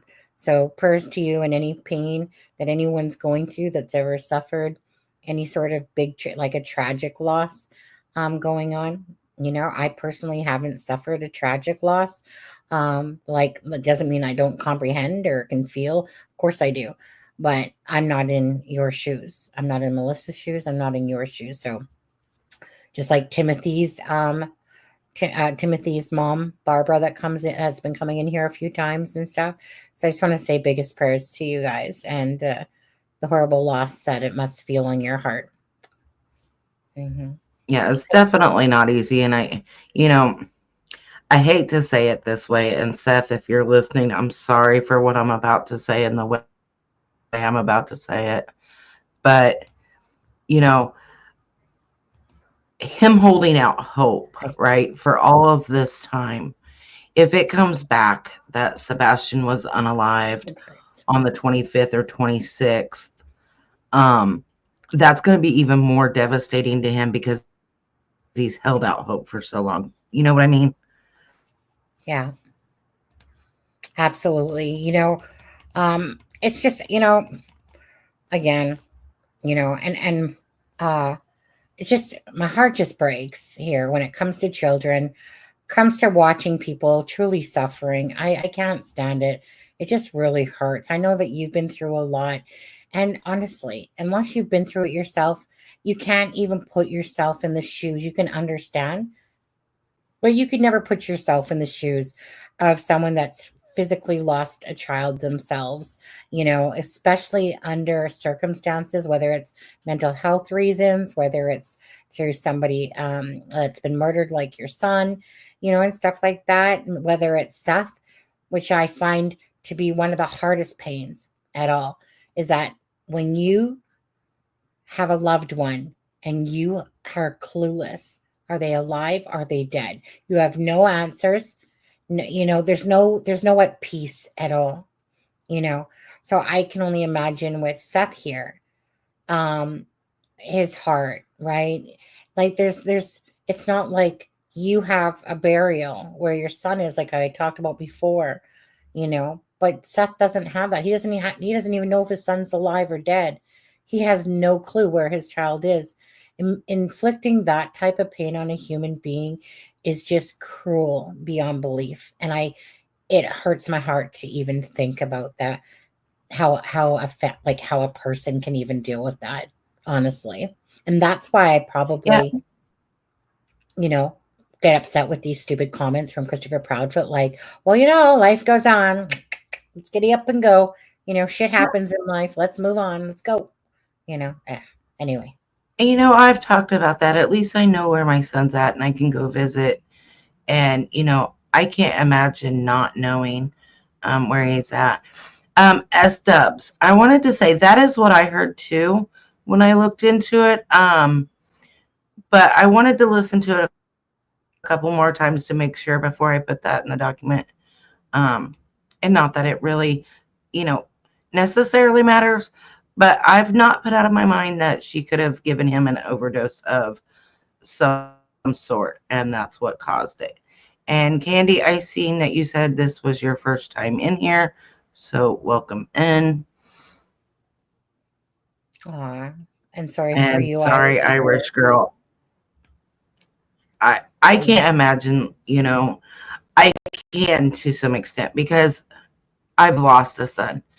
But I feel, and I might be wrong, but I feel like losing an only child is worse than losing a child when you have more than one. I don't know because I've not been there, but I know like losing Nick, like we talked about that, and part of the reason I was in such a funk is because after Nick died, I went and I had some voicemails from him, and I took those voicemails to Build-A-Bear. And you know how they like record the voice on the little thing and then they like put it in the paw and you can hear it. So I did that in an octopus.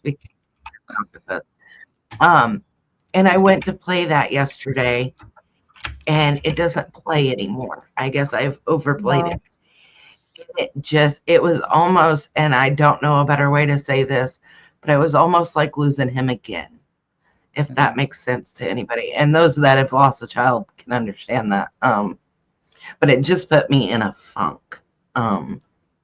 But yeah.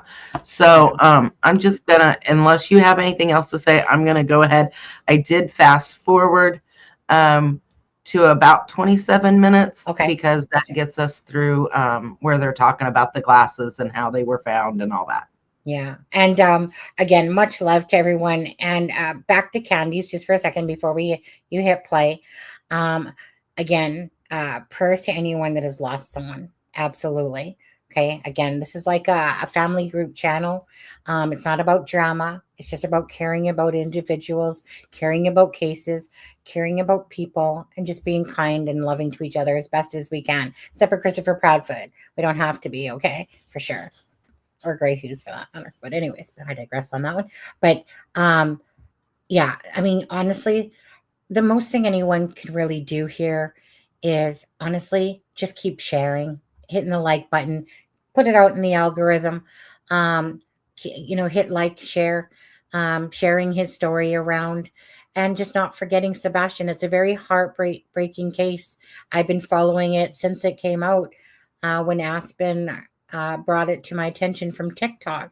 And again, this is Justin on TikTok, talking with Seth here.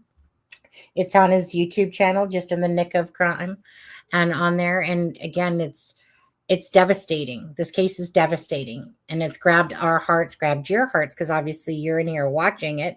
There's a lot of cases going on out there, but I like to focus mostly on one case at a time for the most part, because, this case is just mind-boggling, honestly. It hurts my head too. But anyway, go ahead. This is my therapy. Her children were treated and she was treated. It's oddly like it almost mirrors it exactly. And so respectfully, what I'd like to ask you, is there anything regarding those accusations that you would want to address? Oh, Melissa? I mean, she filed for a divorce. She accused me. I'm not sure. I think Deborah was asking for your email. I'm not sure. But I mean, obviously mine is up here at crimingshame@gmail.com, which Deborah knows. But I think she was asking for yours as well. And just by the way, American Justice. Melissa's channel is American Justice, just so you know. So I'm just going to drop that link as well. She's a newer channel starting out, but she's been following true crime in Delphi and Sebastian Rogers' case with me. So if anyone can go support her channel and sub her up, again, I only like to support channels that are in it for the right reasons and they're good people. So if you guys could help a fellow true crimer out that is a great person to go with it, that would be nice if you guys could do that. Just again, good people. It's not hard to sit there and hit the subscribe button when it costs nobody anything to do that. So if you guys could support her channel, that will be great. She is live streaming to her channel from this channel as well. Again, it's not about how many clicks and views you can get again or stuff like that. So I just appreciate all the channels that don't copyright strike, that are in true crime for the reason of helping others and stuff like that, and that they just have kind, caring hearts. So anyways, with that being said, there's her email on there. So go ahead, Melissa. So sorry. Just wanted to get that stuff in there quickly. Okay.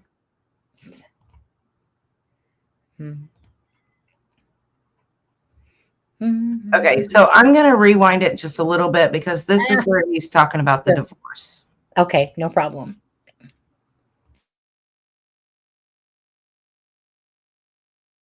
Kind of share what you're comfortable sharing, but what I found that was kind of odd between the accusations that are being thrown out about you through your divorce is that those stories are oddly similar, very similar, in fact, to the stories told by Chris when he was basically bragging about the way he treated Sebastian, the way that Nina Gomez, her children were treated and she was treated.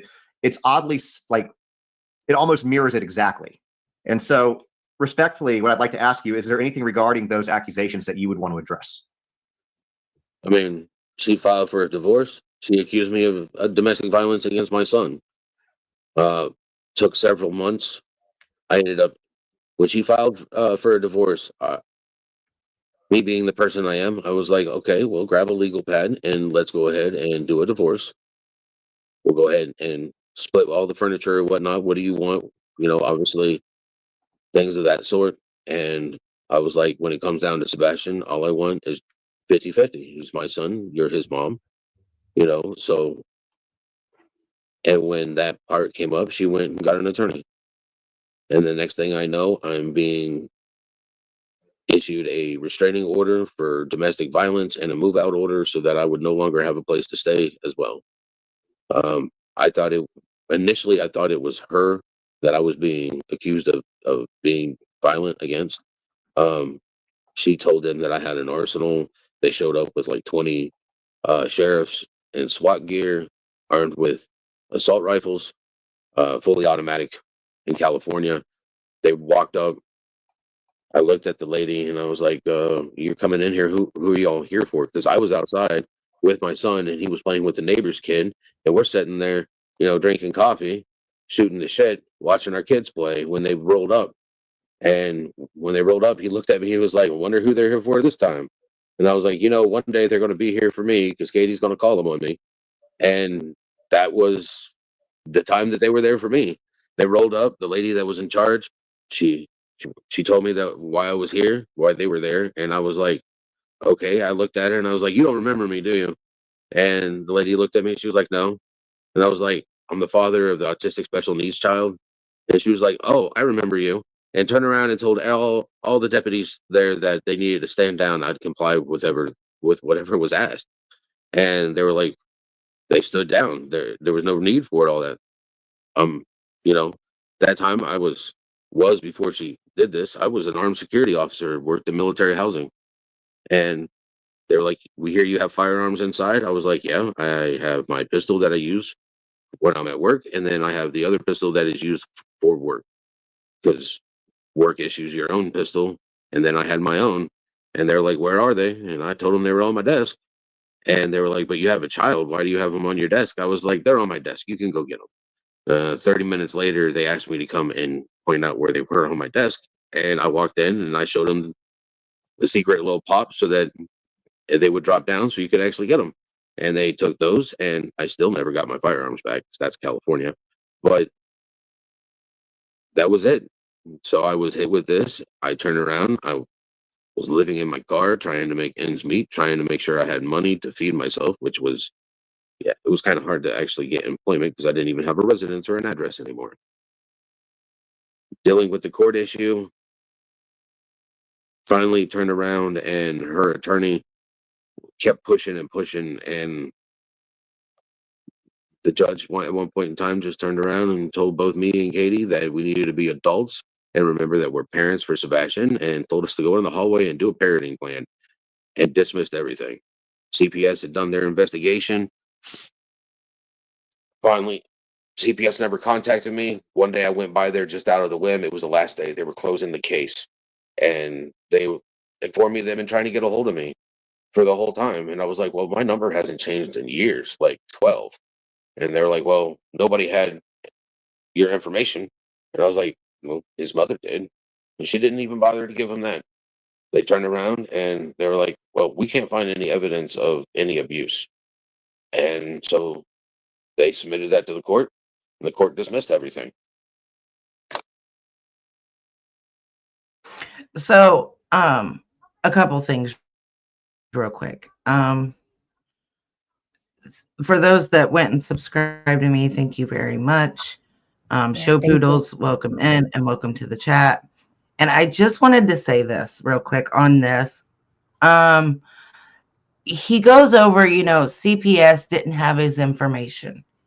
And yeah, so for me, what got me on that is we go back to these CPS reports that were talked about earlier. And so it's like, we've said, well, why didn't CPS have his information? Why didn't CPS let him know that Sebastian was being hurt, for a YouTube friendly version of that word? And so now we see that this isn't the first time. This is at least the second time that Katie Broadfoot has not given CPS Seth's information and has hid it. So to answer the question earlier about CPS is at fault too, I agree, because CPS should have known and responded to the father. And I feel like CPS dropped the ball personally, because in my opinion, if you have 5 CPS reports about abuse, 1, maybe 2, a little more likely. After 3, there's got to be something going on, unless you just have a vindictive ex. Okay. So I think CPS did drop the ball, in my opinion. But again, this isn't the first time that Katie Proudfoot has not given CPS Seth's information. How do you feel about that, Sunny? What do you think? And while you're answering that, I will be right back. Okay.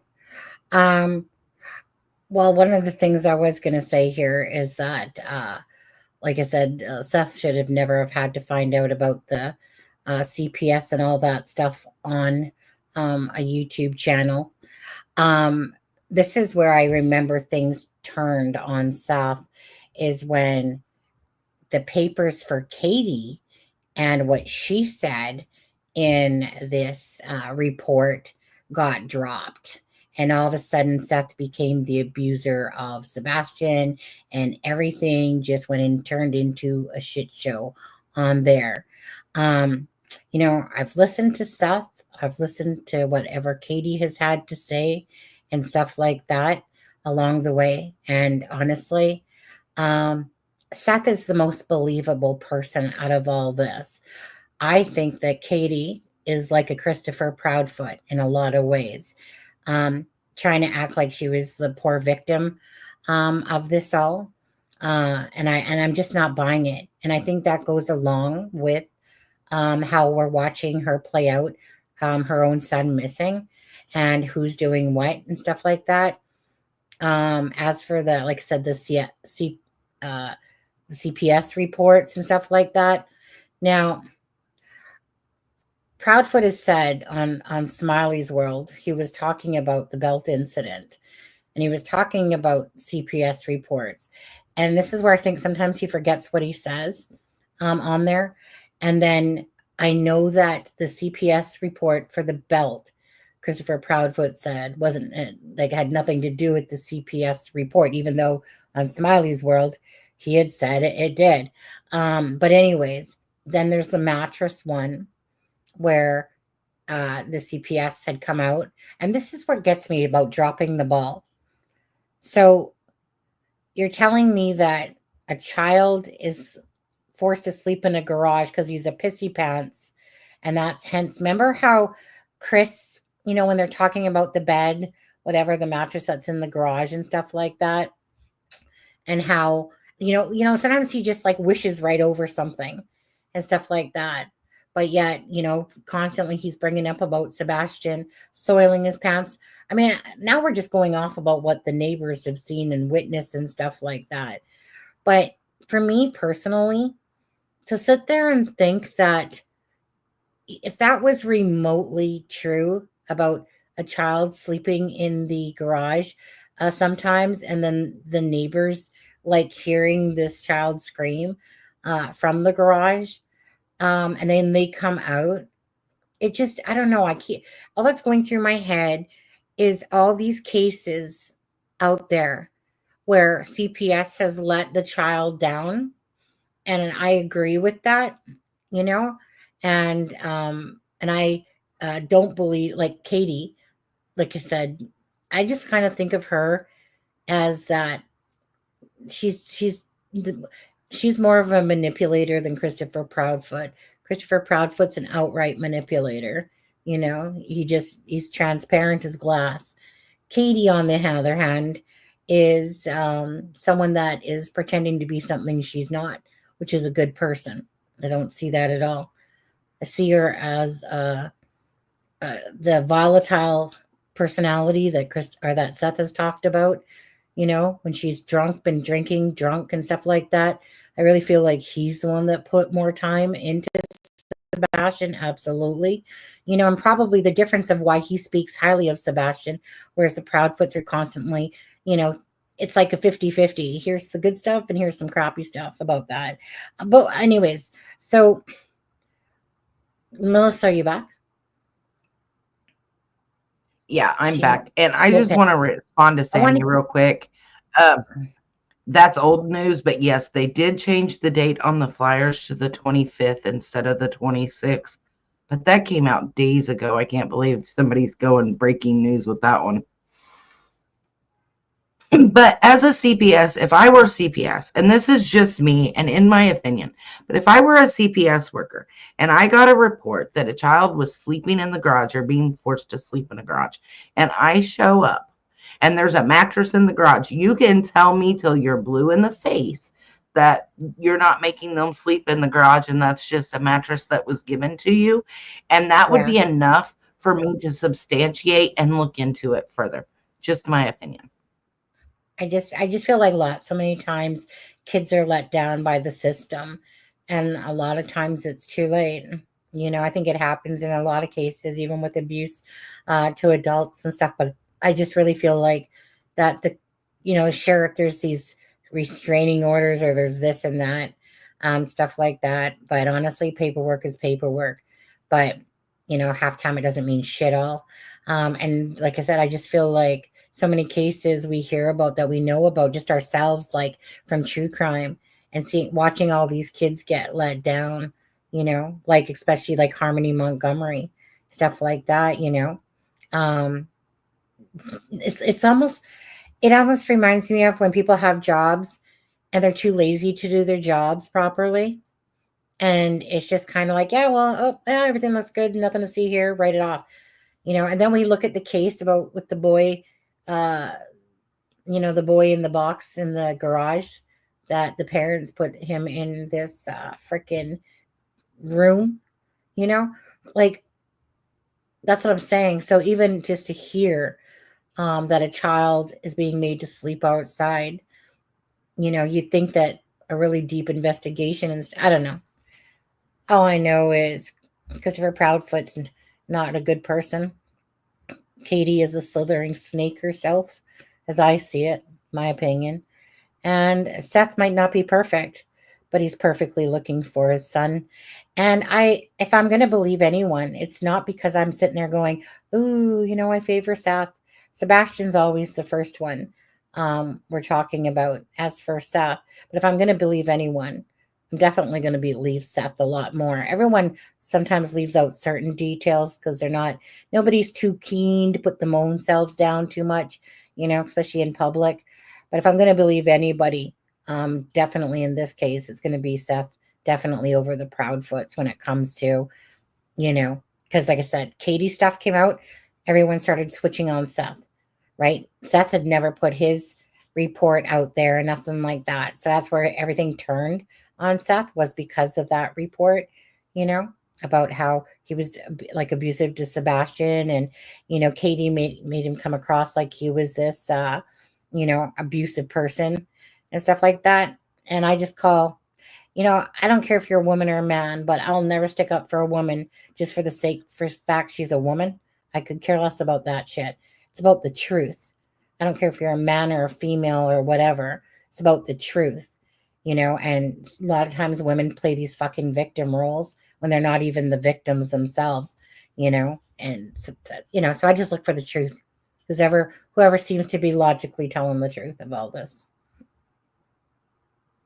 And I don't know how to do it, but I'm going to put it out there in the YouTube universe in case somebody does know how to do this. But I would love for there to be a national law over all 50 states that after a second CPS report, that the parents be mandated to take parenting courses, because so many kids are let down by the system.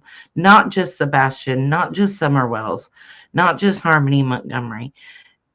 A lot of children. There was a case years ago, and they had something like 10 children or something, and they'd had report after report after report, and it wasn't until the oldest child at like 19 escaped the house that they finally did something.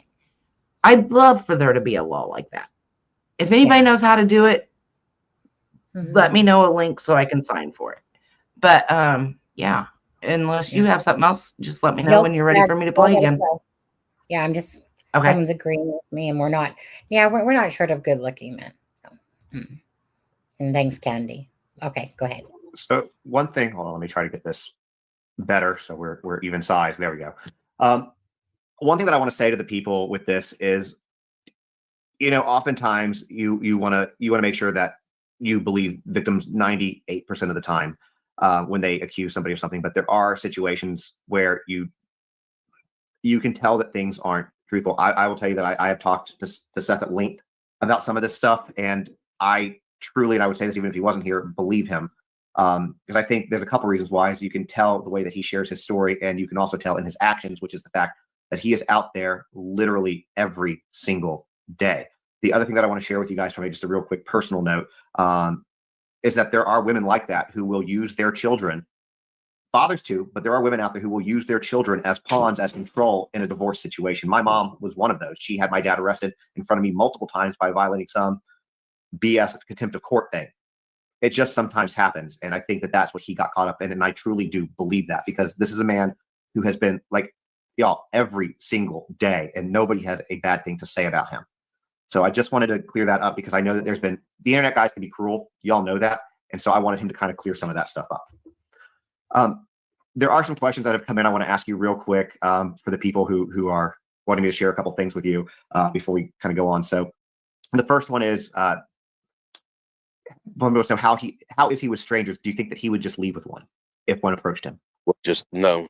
I don't think he would leave with one, because he's apprehensive. I mean, taught him to be aware of your surroundings is what I was teaching him. But I've also taught him that not everybody is your friend. And I had to do that. There was an incident in California before Chris and Katie came back here. There was another CPS incident in California at her house.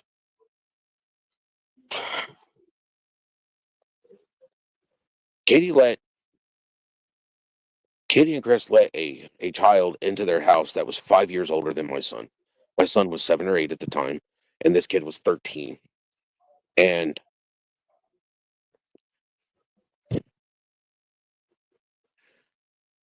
She has a habit of not checking on her kid. I would never let some kid that's 5 years older than my son play with my son anyways. It's like, why do you want to play with my son? There's a 5 year difference. That's a pretty big difference. You're 13 and my son, you're a teenager. My son is not a teenager. He's still playing with Hot Wheels and Legos, and he's building things, he's playing video games, and you're a teenager. You go out and you have your own, you know, age appropriate group that you play with, and they were letting this kid play with my son and they weren't checking on him. And then this kid took my son's innocence and he molested him.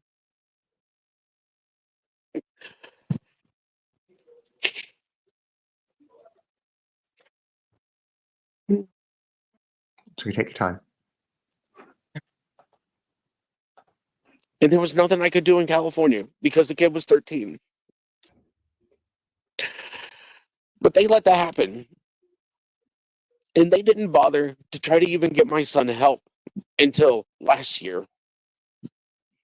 Here, my son has just turned 15 in December. It means he's been dealing with an emotional, stressful, traumatic incident for the last 7 years. And I've been trying to help him. I've been trying to get him help.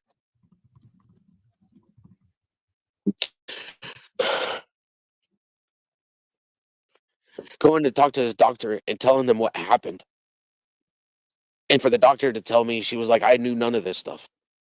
And I'm like, really? Because he's supposed to be seeing a therapist for this. And she's like, well, he's not seeing the right type of therapist for this type of trauma. I care about my son. And actions speak so much louder than words.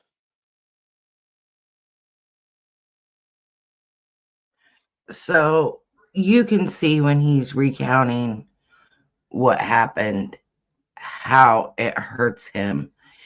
And it's sad, in my opinion, that the Proudfoots did not get Sebastian the appropriate help that he needed and needs to get past this. And Seth just said it best. Actions speak louder than words. And when you look at the actions surrounding not just the essay that happened, but around the not getting him help, around not checking on him and her having a habit of not checking on him, that breaks my heart. I don't know. I wanted to let that play fully through before I commented. Yeah. I don't know if you have anything to say to that, Sunny. It breaks my heart. It does. I mean, there is one thing that goes through my head a little bit that always has whenever I've heard this particular clip or when he's talked, is that when he talks about 7 years, and so in my head, it's kind of like there's that part of me going, okay, but like in my head, I'm just kind of going like, okay, so when did you know about this versus when did you also try to help? Because at the end of the day, it's still two sides here, right? So it's kind of like, well, when did you know this versus when did you try getting your son help for this? Meaning they're both his parents. And if he went through such a traumatic experience, obviously this kid needs help, regardless. But I know it's hard when you're not. I know it's hard when you're not the full-time person that the child is living with, and you can talk about it. So do you have any more clarity about that? I don't, no? not really. I have But some personal experience from this. My children were going to a daycare when they were little, and both of my children were SA'd at that daycare.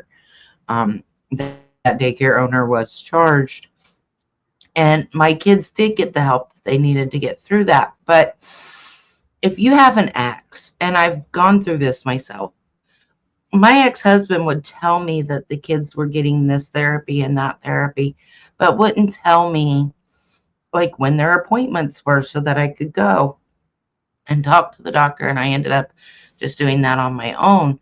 So if Katie, and I hate to stick up for her, and I'm not really meaning to with this, but if she wasn't telling Seth, here's the doctor and this is what he's being seen for. If Katie was telling him, oh yeah, he's getting the help he needs, he's going to therapy, you know, Seth could have thought, okay, he's in getting the appropriate help that he needs. I'm not sure exactly when of course he found out about it because this ended up I'm just a being, little fuzzy and he on goes that into it. timeline area. Yeah. It did go into a CPS report, and it did get reported, so he knew about it. But again, if Katie was telling him he was getting the appropriate help, Seth might not have looked into it that far. And then when they came to Tennessee, he went to the doctors. I'm not sure exactly how that Yeah. transpired. Yeah. You know, I want to say this because just quickly, and it's a little sidetracking here, but when me and my ex-husband were going through the divorce, and my son Matthew is the only child, and he's 28 now. Now, the way he was speaking to me, like I said, kind of like what Seth had said there earlier, is that my son felt like he had to take his dad's side. Why? Because I was always there for our son, and he just was looking for his father's love. So he felt like he had to turn on me because dad hated me. My ex-husband now hated me. So he felt like he had to do that. Now, I saw this anger, and this is what pissed me off, is because my ex-husband used our son as a pawn for me, at me. Okay. And I was so sad. I was so angry because somebody would inflict that pain on a child. And so I kept saying to my son and the ex, like I was saying, like, you need to get into therapy. Like, I need you. Like, my ex-husband had, he worked for White Court, the county, right? So he had like whatever benefits for Matthew, say, to have counseling, right? All he ever kept saying is, he doesn't need fucking counseling. All he needs is for you to fuck off and die, basically, right? And I still like can't believe it. So it was clear our son was angry. So what I ended up doing, because it's the only thing I could do. So yeah, the ex-husband felt like our son didn't deserve any therapy at all, that he didn't need it. Right? Again, another, you want to talk about narcissistic and shit. Anyways, so I called the school and I said, look, this is what my son has been going through. He's angry. Can you please talk to our son? Because he really needs to talk to somebody, right? He did end up talking for a bit at the school with a therapist, and then I think he just stopped because his dad told him he didn't need it. To this day, 10 years later, my son, for what I will consider misdirected hate towards me, in a sense, which is so misdirected and untrue, is exactly, to this day, he still suffers from anger issues. He won't admit it. Now he's just a know-it-all, like his father, doesn't feel like he needs it. It's clear as day he does, and any type of thing like this happening to Sebastian, any about sexual assault and stuff, they need to be in therapy. They need to be able to have copanisms or things, So that's why I was kind of foggy on the 7-year thing and how much he was getting therapy once they learned of this, because this child, from unselfishness, needed therapy regardless of this. And I know that, like Seth was just saying there about putting him, like that he wasn't getting that proper therapy, like meaning like the therapy that he was getting was not for what he was going through and stuff like that. At the all of this story with Sebastian Rogers' case, if there's one thing I feel so badly for, it's what a child has had to go through at the expense of I'll say the Proudfoots. I don't want to speak for Seth. I don't know about Seth for this side of it when it comes to Sebastian. But what Christopher has portrayed as a human being, as a stepdad, it's like you might as well just say step monster. What Sebastian had to go through, again, underneath Katie's watch, that they talk about the essay, from getting pressure washed to be calling an R-tard, all these things, hypothetically, apparently, all these things, you know, it wouldn't shock me if Sebastian did end up leaving, you know, like it wouldn't shock me that this child decided. It's just that nothing makes sense to that, you know, with this case. You know, like, I mean, there was part of me that was thinking, okay, well, I mean, if he didn't want to do online schooling and stuff like that, then maybe he didn't want to contact his dad either, because he just wanted, you know, to run away from it all, get away from it all.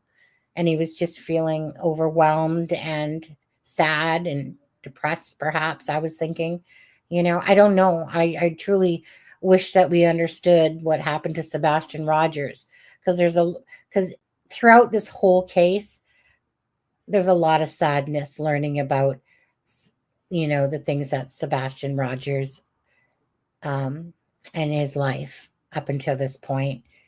And for me, the children are our gifts, and you should treat them as such. If they need help, you get them help. You put your selfish ass aside and you get the children the help that they need, whether it's through a nasty divorce and stuff like that.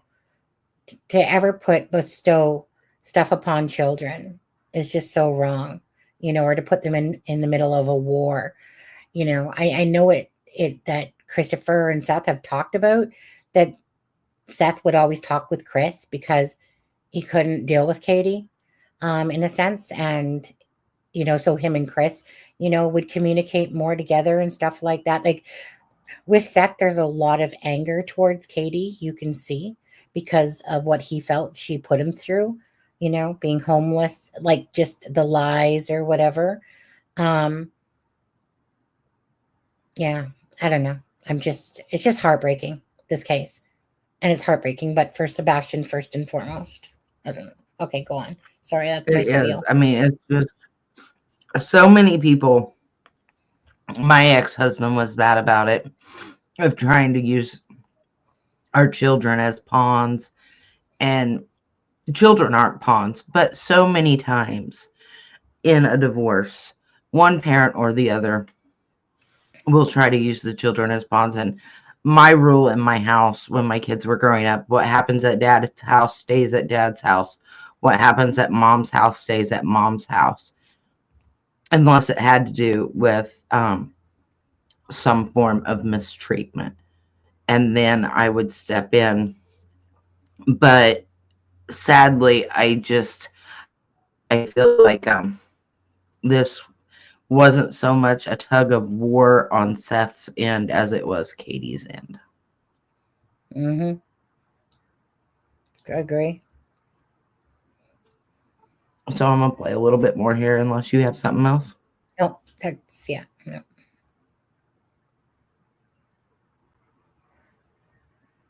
I'm gonna up the time to 1.5 instead of 1.25. If it's too fast, let me know, and I will drop it back down. That's so nice, Candy. Okay.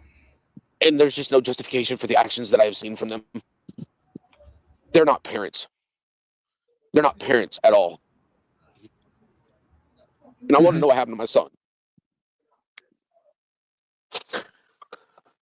You deserve to know what happened to your son. Every bit. And I'm sorry, I don't think any of us were aware of that. And I am so sorry that, number one, that he went through that, and two, that as a parent, you know, you're going through a parent's worst nightmare, but that's like the second worst nightmare. My son around his daughter. Because Chris has turned around into my mother told my mom, your grandson's a pedophile. No, he's not. He's a victim that hasn't got the help that he deserves and that he needs so that he can get over the traumatic incident that has happened to him. That should have never happened underneath their watch to begin with. That's why Chris doesn't want my son around his daughter. because he's scared that my son is going to do the same thing that was done to him under his watch. Hey, Chris Proudfoot, if you're listening to this, you can't hold that over my head. I told you. You're going to piss me the fuck off, and I don't give a fuck who knows. It's your fault. It's your and your wife's fault. You guys don't deserve to be around kids. Amen. You know, Amen. I don't know if you listened to it, but I know that you're aware of Nina Gomez's video. And I'm going to say this based on what I've heard and having dealt. So my account started off as toxic and narcissistic behavior because of the type of parent that I had. He doesn't even want his own daughter. It's what I heard. And it's just all about control. And it's about control with Sebastian. That was pretty clear because as I had a lot of step parents, more than I want to admit. And most of them would have never disciplined me without talking to to a biological parent. They sure as hell wouldn't have hit me. So it's for him. I think it really is control. And maybe I shouldn't be saying that, but I'm kind of like, I'm with you at this point, kind of like, fuck it. Because everything that has come out, every word that has come out of his mouth, he double talks. He talks out of both sides of his mouth. He can't keep his story straight in one single interview. So I'm fully with you. And I feel that most people who have seen this going down, have seen everything that's happened, watching it because his case has become incredibly public, are on your side with him. We all feel the same way about them. Because the way, I'm just going to say it. You're out there every day looking. I've said that a million times. And the only reason you're not out looking for your kid, is you're not looking for something that's lost, is because it's not lost to you. You know right where it is. You know right where he is. And we have said that time and time again. The only reason that Christopher Proudfoot can say that's not Sebastian, those aren't Sebastian's, it's because he knows where he's at and or what was done to him, in my opinion. Allegedly. Mm-hmm. I mean, whatever. I totally agree with Seth calling him out. Like, underneath their watch, and you're gonna sit there and say, a pedophile. Because what was said on my channel again? That one part. What did Seth say that Chris was gonna say? Remember that the one that I told you to go listen to? I can't even. It's like I can't remember it. I can look back at the notes, but I don't remember. It's okay. But it was one of those things like, oh no, that's when he said about going south. So do you think he's alive, or what happens if it goes south and basically he's dead? Like, no fucking heart whatsoever, right? Anyways, I'm so glad that he did call Christopher Proudfoot out, because this is the truth. It's underneath Katie's and Christopher's watch that Sebastian got SA'd, and then you're going to turn around and call him a pedophile and that you don't want him near your kid and stuff like that, and yet it happened underneath their watch, and that's the joke of it. And again, we've heard that person, Matt, speak about Terry Bowersox and calling Sebastian a artard many times and an idiot and stuff like that. It's almost like, does it really shock you when Seth says that the Bowersox, Katie Proudfoot and Chris and Terry Bowersox, are in the kitchen talking about freaking an Alaskan vacation, regardless if it was a work trip or not? You're sitting there, Sebastian's missing, and you're talking about jewelry and your trip, and that, and Seth, imagine the child's missing and you're hearing a conversation from the kitchen about freaking jewelry and the Alaskan trip or shit like that. Chris is so defensive. And you know what? The apple doesn't fall far from the tree there. Honestly, he's undeniably, regardless, is bad parents regardless. And that's why I don't have any sympathy. I really wanted to believe that Katie was hurt and in pain. I even said it. Aspen was saying, nah, there's something about this. And I'm like, no, you can tell she's being sincere, right? Look at her face, her eyes and stuff like that. And then it didn't take too long after Christopher Proudfoot, this control freak, and Katie hiding behind him and not watching these actions and keep watching these actions that aren't that of a parent. It was very easy for me then to really not put any weight into Christopher and Katie at all. And again, there's a couple times Seth has lost his shit. At the end of the day, it does no good to sit there and attack each other, though, publicly. And they should be focused on Sebastian, because again, if we felt Seth's pain through Katie and Christopher, or at least through Katie, if she actually would speak, really, it'd be a different story. But like I said, that's not how it is. I don't feel sympathy for them. I feel sympathy first and foremost for Sebastian and Seth right behind him. And, I call it, you see a spade, you call it a spade. What they have to do with Sebastian's disappearance remains to be known, but they sure don't make themselves look good at all. As parents, please, like I said, I feel sorry for the boy. And again, I'm just, for Seth, because like I said, this is a point now where he's getting pissed. He's tired of them not searching, that they're claiming that they're doing this. Chris went to the one vigil just before the vigil for them to have that talk. Other than that, it's like they just can't be asked to do anything that has, Seth in it or anything to do with Sebastian, right? We're just doing our little stuff behind the scenes. Don't worry, believe us, and then Chris gets on this angry train, about everything. So defensive. Why, Christopher? And how is it that you keep making these comments about, a case that's, a case to be studied? How are you saying that shit 8 days after a child goes missing? How are you making these comments like, nope, that's not Sebastian. Nope, for sure. I know it. So it's not like for a couple comments now. And you just sit there and keep going. I can't believe anything that Christopher and Katie say at all. But yet we still don't know what happened to Sebastian regardless. Anyways. And as for Adidas Perez, so yeah, absolutely. Yeah. Mm-hmm. Mm-hmm. Okay. So is 1.5 too fast for anybody or not? No, it's good. It's good. Yeah. Okay, so I'm just going to play out some more of this because we still have quite a ways to go. In regards to Sebastian, Deborah?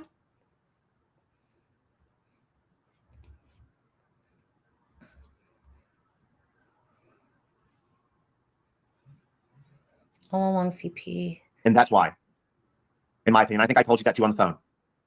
So every day you're out there busting your ass. And I'm going to tell you, he hurt himself. So like when you see the way he stands and stuff like that, this man is in pain. Like he's got the massager right now. I don't think there's better timing for me to bring this up. This man is constantly in pain. He doesn't sleep. He maybe gets 30 minutes to an hour a night, tirelessly, while the others were literally, I'm just going to say this because I'm pissed off because, again, like I said, this is my community, okay?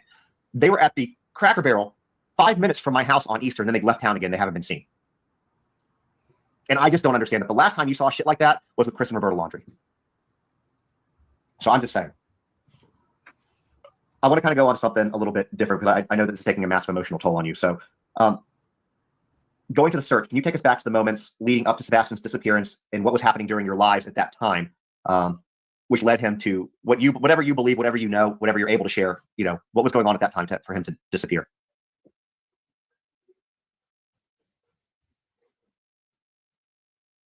I talked to him on Thursday. Everything seemed to be normal. I mean, sorry, it hurts. I know, it's okay. I know you're hurt emotionally and physically at this point. And if you don't want to answer anything, if something's getting too much for you, you don't have to answer it. I'm just trying to focus so I can answer the questions. That's all. Pain is a overwhelming distraction at times. Sebastian was going to school. The whole point of him finishing his first year was he was supposed to come live with me. We were supposed to do a swap where she would have him every other weekend and he would be living with me, going to school. And if she wanted him on his breaks, then she would be able to have him on the breaks. If not, then he would stay with me. I mean, I wanted full custody of my son since the divorce, but I didn't. I don't believe it's my right to take a child's mother away. That's something that the child would debate or would decide at a later point in time. The only thing I wanted to do was protect him. And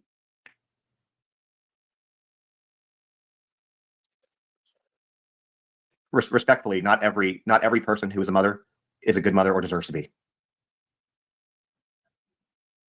makes me feel like shit. You didn't do anything wrong. You're still not doing anything wrong.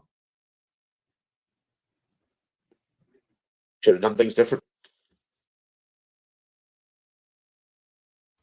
So I just wanted to say real quick on that, and anybody that has kids will tell you, if your child gets hurt or in this case goes missing, in my case is unalived, you feel like you failed, because we're ingrained with it is our job as parents to care for and protect our children. And I can understand what Seth is saying here about it makes him feel like shit, because he believes, as many parents do, it's his job to protect him, and he feels like he failed. And any parent knows that that's what it is. You're to protect your children. Yep, that's right. And the guilt of it.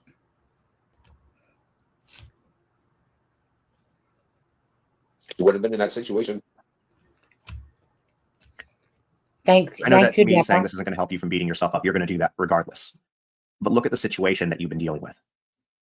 It's not, you're going up against two people who are constantly battling you in every bit with your son. It's the same thing that Nina was talking about. They battle every step of the way because it's about control. It has nothing to do with love of the children. It has to do with control. That's what it is. So the number one mistake made by cholesterol. So you don't happen. We don't got commercials. Yes, free. you married her. Yes, you've been having this co-parenting situation for a long time. I have talked to you enough, and I've seen you talk in other interviews enough to know that you are not like that. And when you have somebody who is not like that, it's hard sometimes to grasp the full spectrum of what you're really dealing with. And so you can sit there and beat yourself up and say, I could have done this, I should have done this, but you don't know what you don't know. And I don't think you truly know what you're dealing with or have been dealing with. Just makes me look for him harder. It just makes me want to find him faster. In your opinion, and again, this is one of those that I know with an investigation, you can be very limited. So if you can't answer, just say you can't answer. And if you don't want to, I don't want to take too much of a toll on you. But in your opinion, what do you think might have happened to Sebastian? Do you have any theories or suspicions about his disappearance that you're comfortable sharing? If not, that's okay. I'll let you know. I have theories and suspicions all day long. But they're suspicions. Can't really back it up because I'm not in charge of the investigation. But it don't make sense. If there's no scent of him leaving the house on a weekend that was 70, 75 degrees, then he didn't walk away from the house. I think that it's very, I'm just going to say it. I think it's very obvious he didn't just walk away from the house. If the story that's being painted or told to us is true, and he went out there barefoot, then there is no way that those bloodhounds would not have picked up a scent leaving that property somewhere, and they didn't. So there's no way that he. Been something. There's concrete. You lose skin cells all the time. You're barefoot. Even if you got socks on, you're going to lose particles. It's just none of this makes sense. None of this makes.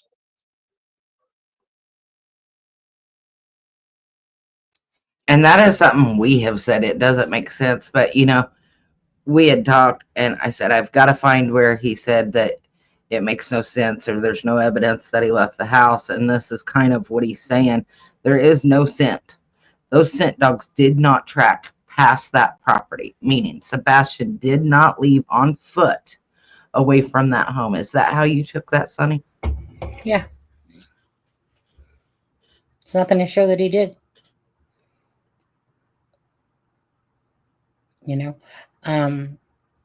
Just quickly. If you've been reading all it. Deborah says, I just want to say another channel who is completely trustworthy got information that there will be some announcement that's very important, and apparently it was from Tony Mathis. When the channel from the Lore Lodge has spoken tomorrow night, then all will be on it after that around 7 p.m. Then Justin will go live with all. So just for anyone for tomorrow, look for a very busy day tomorrow. From the Lore Lodge, and then after that. And don't forget, we will be live after Sonny gets off work with the Lore Lodge interview. Or, well, I guess I shouldn't be presumptive. She will be live. I don't know if she wants me on it or not. Well, I was going to say, I guess we're going to see how it plays out first, to be honest with you. Because yeah.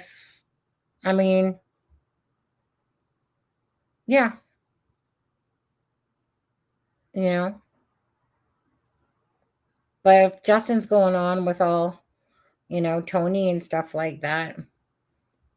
Anyways, I'll think about that. We'll see how that plays out. Mm-hmm. All right. Are you ready for me to play some more? Yes, please.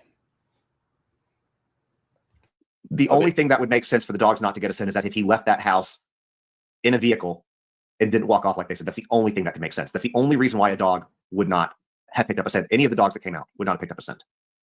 No cameras picked him up. And there, in 2024, people, you don't just vanish. No.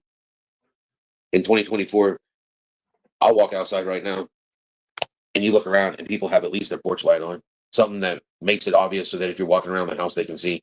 Nobody has their yard and their house all blacked out so that cameras can't see shit unless you're fucking hiding something. Like, I would agree. But even in the dark, a lot of these cameras can still pick up. Well, I am law enforcement and I'm not trying to sit there and point fingers. But you think for 1 second that the people that live there did not know where people's cameras were at? They know. And again, you don't have to say anything to what I'm going to say, but I find it odd that she works for ADT and there's no security. She works for home security. For Brinks. Okay, somebody said ADT. I thought it was Brinks, but okay, Brinks. But so same thing though. You work for them, you get free security systems, or at least discounted. So I find that I just have found that very. I'll just say odd, is what I'll say. Unusual. Can you just stop that Unusual? there for 1 sec? Yeah. Again, great parents. So you have a son that has autism, right?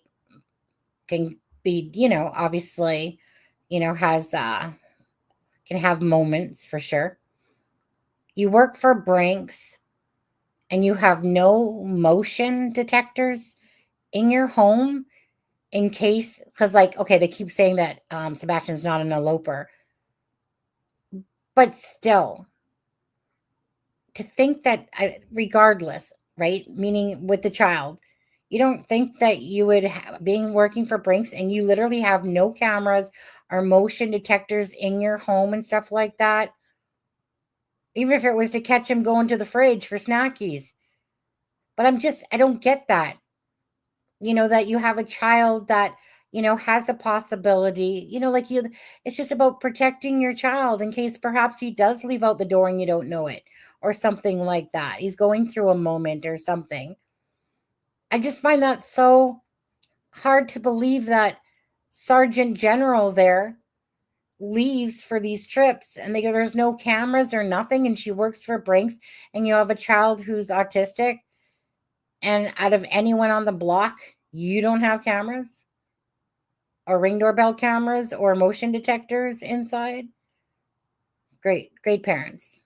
I don't know. I just find that so odd and disgusting, to be honest with you. It's like the people that should at least have cameras don't have cameras.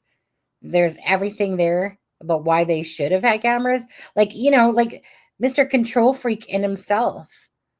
It doesn't make sense, to be honest with you. I'm just saying that regardless, it doesn't make sense.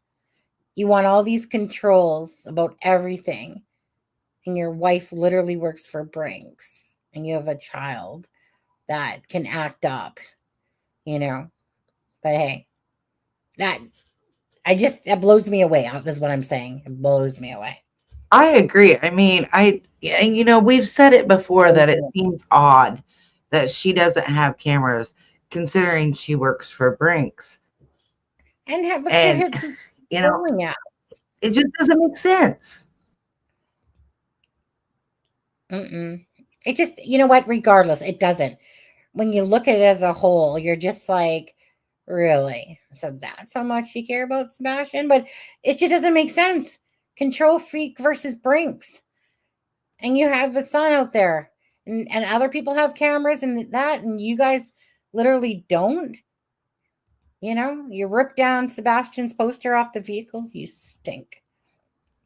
You stink. Yeah, it doesn't make any sense to me. And all I can think is that they had them and they discussed this maybe a month ago or whatever, and let's turn off our cameras and get rid of everything so we don't have them. So there's no evidence when we do something. And I guess that's, really making a leap, but I just find it peculiar and odd and not right that she works for Brinks and doesn't have them. Okay, go ahead and play. Thanks, you guys. Thanks, Deborah. It's strange. So you for a month you probably know every inch of Hendersonville about now, and some other areas: Natchez Trace Park, Goodlettsville, Madison, Gallatin, probably Clarksville. And that being said, can you walk us through the efforts that you've made in your search for Sebastian since he went missing, and what has that process been like for you? Tolling. I have been to Drake's Creek Park. I have been across from there. I've walked through water clear up to my ankles, well, to my calves. I had water up to my ankles in my boots. My parents have helped me search, and this was just the first week. I've been up and down Happy Hollow, Muddy Hollow, Tear Branch. I've been to the tallest point in Hendersonville. Didn't know that until I spoke to the gentleman that has a house up there. What's the tallest point in Hendersonville? There is a road that comes off of. If you're unsure or unaware of your eyeglass, Bang your commercials. It's new. Long Hollow Pike goes this way. It's the road right next to the high school. Oh, I know what you're talking about. Okay, I was just curious. I didn't know that was the tallest point in Hendersonville. It's not, Oh. but if you pull up, you make the first left on there. I'm sorry. And you take that around, it actually goes all the way up to the tallest point in Hendersonville. At least that's what the gentleman told me that was outside of his house. He was there waiting on his wife to come back because he had locked himself out of the house. But he told me that he'd been following it and he had been looking around, and I think that was on the Wednesday after he went missing. But I lost my voice the first week, just driving around screaming my son's name. If he was in that area, he would have heard me. I have a pretty loud voice. And then going back to everything, because now we're starting to research every place that we've been, because I think he's alive, and I think somebody has him, and I think they're moving him around, trying to stay away from wherever I'm searching. See how I've got people that want to follow me around, follow my volunteers around. They want to go in there a couple days after we've been there. We've gone back to places that we put out flyers 3 days later, and there's no flyers there anymore. They're literally ripping our flyers down and getting rid of them. Somebody doesn't want me to find my son. It's not motivation to make me stop. You guys, you can't threaten me and make me stop. You might be able to stop volunteers from showing up because you're threatening people. But this is my heart that's out here missing, and I have to find it. I have to find the rest of me. And you guys ain't gonna make me. The one thing, so there are people that have been following him, that have been trying to interfere with the search, and the level of audacity. He is a corrections officer who works, in a prison with some of the worst of the worst. You're not going to intimidate this man. You're not. What kind of support? Oh, go ahead. Sorry. I was going to say, I do work with maximum security, but I guess some of them are worse of the worst, but they're still human. They're still human too. They're there to pay for their crime that they've done. All right. But I'll tell you what, even criminals have an issue with people that hurt kids. All right. Absolutely. So do gangsters. So does the mob. So does everybody. Normally, you don't mess with kids. You don't mess with kids, and you've messed with a kid that is autistic. And the worst thing is that you mess with mine, and I won't stop. I'm not going to stop. You can't make me stop. You can't threaten me and make me stop. It's not going to work. Get over yourself. You ain't that important. And I'm talking to whoever's got my kid, whoever's wanting to follow my volunteers around. You're pathetic. And you're a coward. Well, I can tell you, they're not going to stop volunteers in this area. This community wants to try to find him, and we're not scared. It's a good community. What kind of support would you say you've received from the community, from authorities, from organizations during the search for Sebastian? I've received a lot of support from everybody. Everybody that comes out to help search for my son. Every business owner that allows me to put my son's flyer in their window. Property owners that I get a hold of and I call up, and they literally drive over to where their property is and unlock it and let us come in and search. I mean, it's extraordinary, and I appreciate that 100%. When I call you up and I ask if I could go on your property, I'm not accusing you. I'm just asking because this is private property. It's yours. And the only thing I can do is ask you if it's okay if I come on it to search for my son. And I appreciate those that say yes. Those that say no, it's your prerogative to say no, but why would you try to stop me from finding my son? You know, I'm not asking you to let me search this on my own. You can walk with me. You can come with me. Help me find my son. That has been my plea the whole time. I need people to come help me find my son. Heads up, eyes open. He could be around the next corner. So I know that we've talked about this toward the beginning of this. For people who are local, who want to come help, who want to come bring eyes to this with you, because there's somebody in here just a second ago said that they're a preacher in Gallatin, and I'm sure he can get the congregation, things like that going. Where is the best Maybe place to find where y'all are fast searching, how to get there, how to get in touch with the people who are organizing that? just because What was obviously that, this is, maybe just fast forward past this part because this is all old stuff. Okay, so I don't have timestamps for this, so I'm just gonna kind of go by maybe 5 or 10 second, whatever it is, when I fast forward on it. We meet there. We hand out people signed in singing. There are people that Oh, commercial. Hey, that. Or obviously there's the yard signs around. site and print it out. It flies because I'm not going to stop. I got people tearing down flyers and taking them out, and so I got to replace those too. It just means I have to double my efforts more than they already are. And what about the yard signs that we see? Do you know where those are at? From my understanding, there is a gentleman by the name of Rip Wheeler that has those. I can find his Fast information. forward, please. Okay, cool. Look, you don't have to come out for the full day. Or Domino's, you're delivering food. And again, you don't have to answer, because I know sometimes feel that can get lost in the shuffle. So for whatever you're comfortable doing, saying, how have you been coping with the emotional toll of his disappearance? How's it affected your life, your routine? I know you told me a story about your house. I don't have a life. When my life was a every other weekend or a summer break or a spring break or a fall break, that's when I had life. My life stopped when I dropped my son off at his mother's house. Then I would just work. My life began again when I picked him up on my next following Friday. I worked before I went into law enforcement. I was working at Allied, and I told them, listen, every other weekend I need off. I was like, I will work 12 days in a row, but you have to give me my every other weekend off. Don't call me to work. I'm not gonna do it. This is, I will work all these days so I can have my Friday, Saturday, and Sunday with my son. I was like, I will work 12 days in a row, but you have to give me my every other weekend off. Don't call me to work.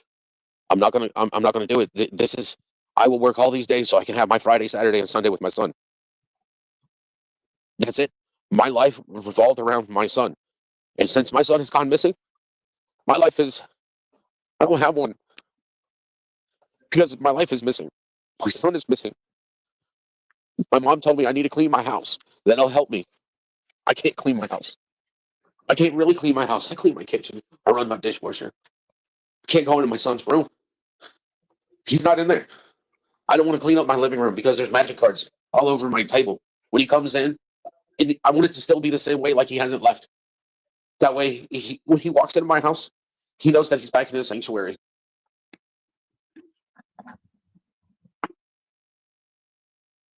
And I will say, I hear that from a lot of parents who have missing children, that, if the bed was unmade when they went missing, they left it unmade. Or if the room was dirty, they left it dirty. That way it was like, Yeah. nothing happened. Yeah. That's hard. I know. I could never imagine, like I said, being put in your shoes, many people's shoes, Seth's shoes, on this at all.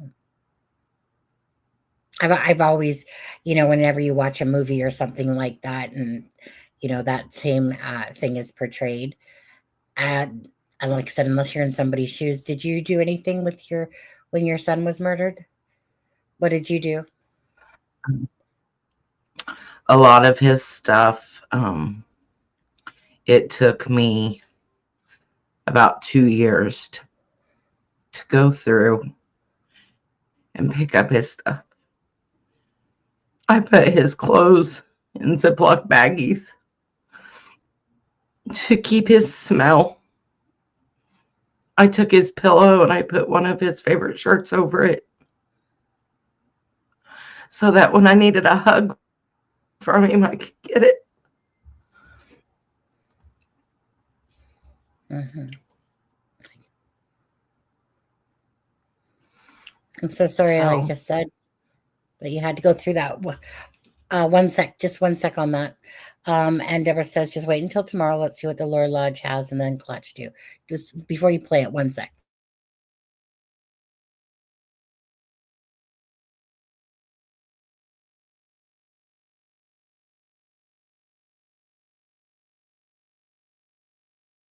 Hopefully the news tomorrow will be something from law enforcement. And hopefully it's not a nothing burger, but if there really is news tomorrow, I feel like it's just going to be somebody coming out and saying that the remains were not Sebastian's, but let's hope that Sebastian was found, or one of the parent or step parent is under arrest or something. Yeah. Oh, I hope it's not. I hope it's not the big thing is about those remains, you know. Yeah, because they're not Sebastian's on there. I just quickly to go by what you're saying, and I know it's not the same, but yesterday, like I said, it was my mom's 10 years that she had passed from cancer. But kind of like you, like I have my mom's her jacket and her like pajama bottoms in here. So it's like, again, like you were saying about the clothes, about the smell, you know, just like I have my dog Bear's toys, and I can just smell Bear, just like it's like that memory, right, of my mom. So I wanted to say, like, so bless. I totally understand. You know, that's like my little keepsake. I didn't care about, unlike my sisters and that, I didn't care about monetary value. I just cared about the things that meant something to me, you know, letters and some clothes and stuff like that they had. But so I absolutely get that. I would never want to be in somebody's shoes like this, you know, where you love somebody, a child, you know, a loved one, whether it's a husband or something, anyone that's passed to, you know, like especially when it's brutally. Then again, Melissa, my heart goes out to you. And I know that life goes on, unfortunately, and stuff like that. But I just couldn't imagine having to live through that. And like I said, I know it's not like I just have one child. And that's what makes it hard, is that when you only have one child, not to take away when you have others, but, you know, when somebody has at least more than one child, they got at least that person to kind of, you know, deal with it with and stuff like that. Cause obviously a sibling, you know, so, you know, and anyways, all I'm saying is that I'm so sorry for your pain, anybody else's pain that has had to deal with a child. If there's, especially in situations such as Melissa's, where her son's life was taken from him, you know, or someone's lost their son due to suicide, or I should assasside, we say on here and stuff like that. And Seth not knowing exactly, like, favorite thing. Oh, sorry. No, go ahead. Go ahead.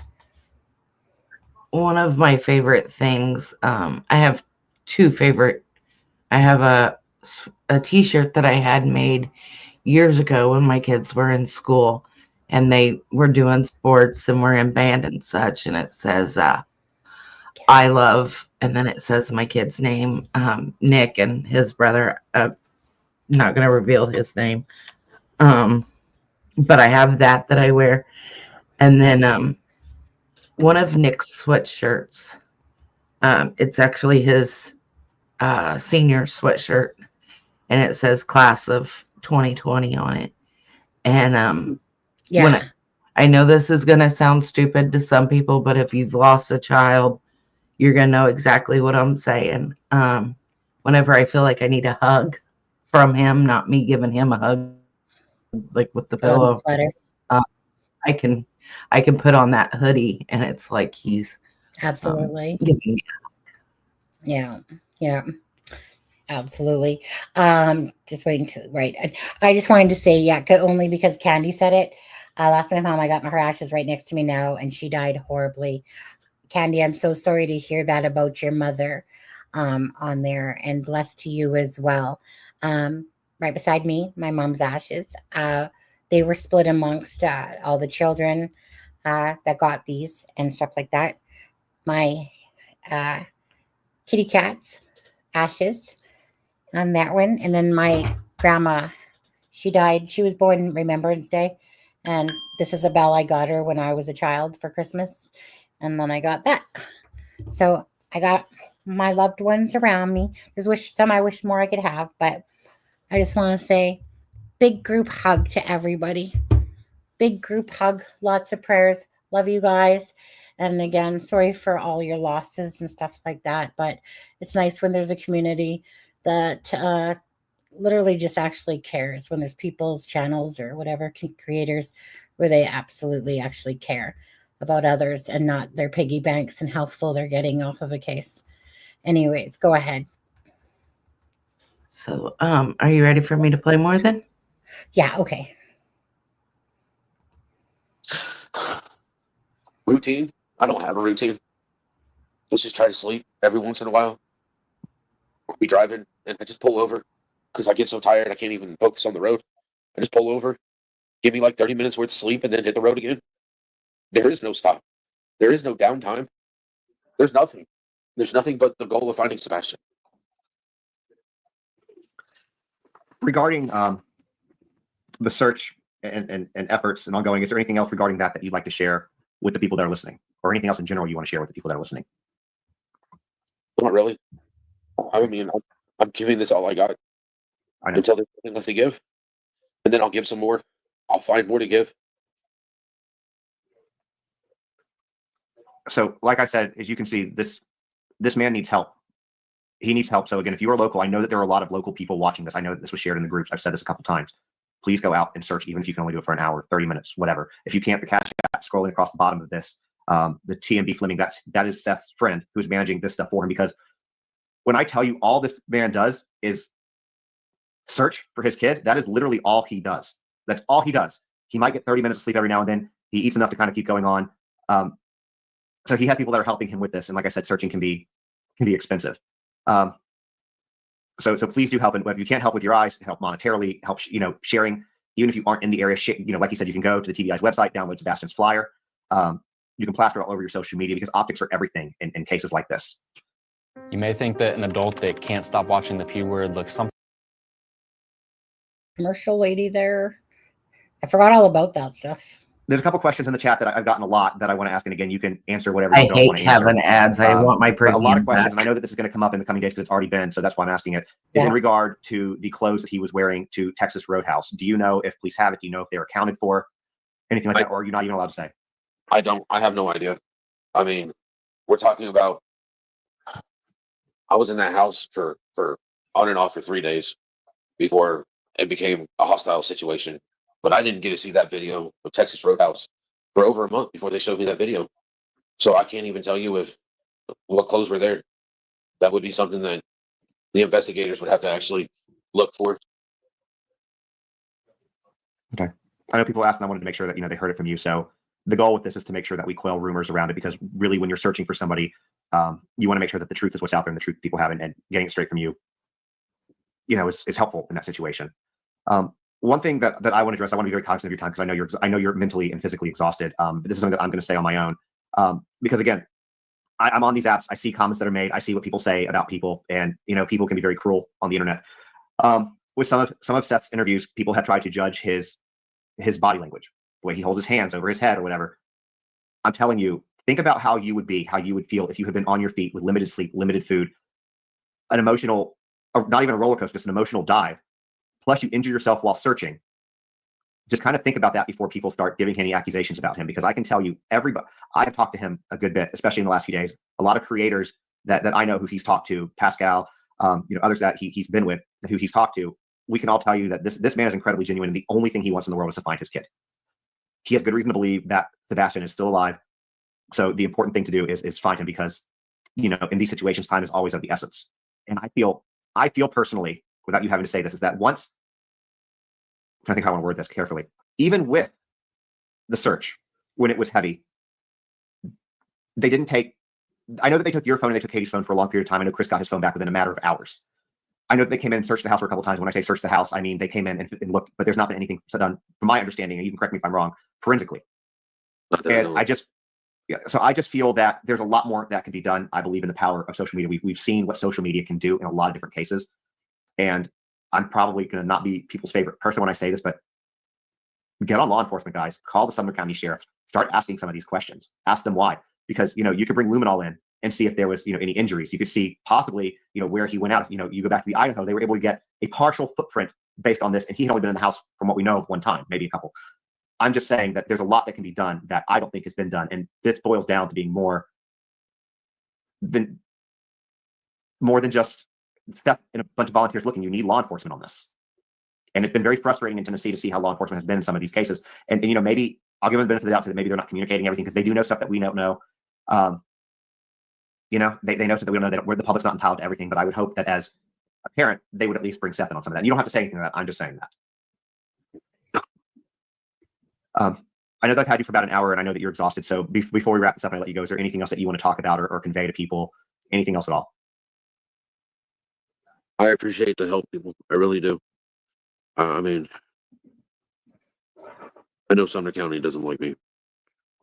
I know that I'm pretty sure the sheriff's office is tired of me, but I don't care. This is my son. I'm going to step on people's toes. I'm getting to that point where I'm just fed up. I'm fed up with no answers. I'm fed up with I'm law enforcement, but I'm an amateur because I'm not an investigator, and I'm seeing things that should have been done and haven't been done, and it's just it's leading to more answers.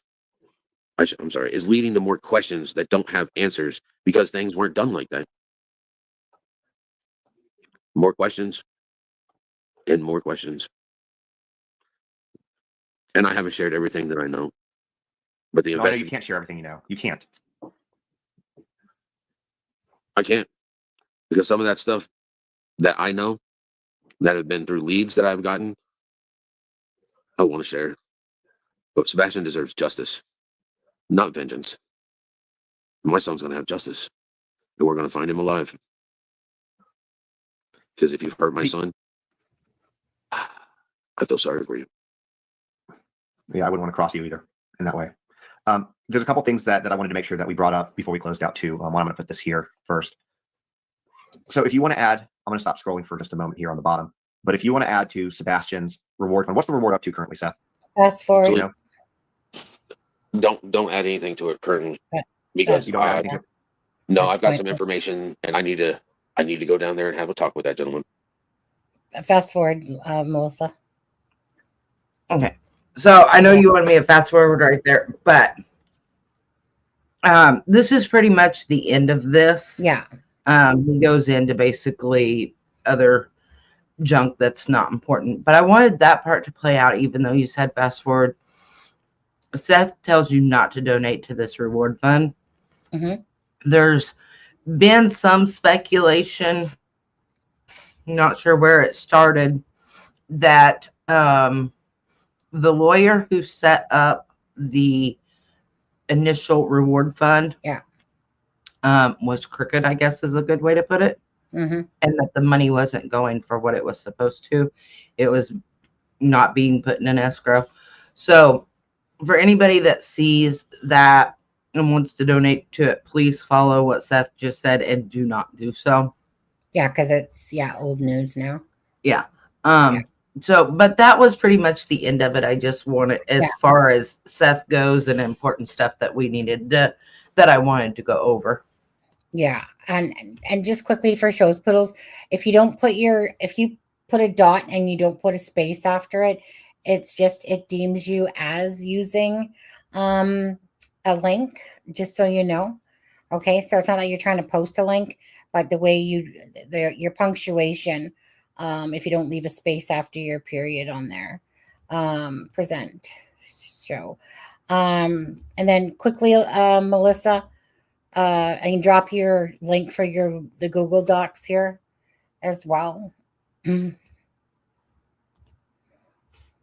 Okay, so yeah, so just explain this again to everybody so that people, again, this link that has so much information in it with regard to the interview, Sebastian, Seth, tips, news, just so much information that Melissa has compiled together. So yeah, it's just kind of a mixture of everything that we know about the case so far, and what is in here has either come from law enforcement themselves, Chris or Katie Proudfoot, and of course Seth Rogers. I am currently adding the interview that we just watched to it. All of Chris and Katie's have been added. I had debated on adding any more with Seth because it was just kind of redundant to a point of what was being said. And then I seen this one. I'm like, oh, yep, we need to add that one in there. Because I felt like we got a lot more information about the SA, about the divorce, about, a couple different things. And especially when he said don't donate to the reward fund because of this specific attorney. I was tired of going, oh, I heard this somewhere, but where did I hear it? And I couldn't remember where. So this has timestamps of where to find the information.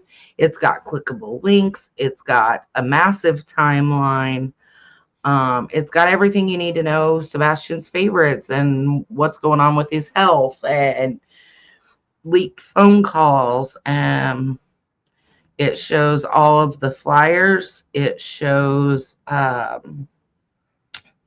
was one other thing that was important. Oh, all of the contradictions that are there. It's got the body language. It's got the progression of the word son. It's got all the security camera footage, security camera pictures. I didn't put the footage in there, but it's just kind of a compilation of everything because, like I said, I got so tired of going, I heard that, but where did I hear it? And then, I wanted to put the timestamps in there in case somebody wanted to go listen for themselves. And I hadn't seen anybody do this. And I wanted a timeline, but if I'm going to do the timeline, I might as well do this and do it properly, basically. Yeah, additional links.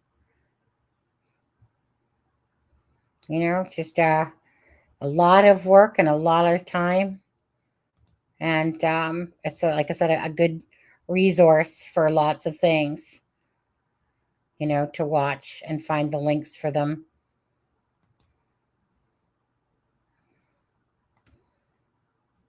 Okay, guys, just kind of going through this stuff.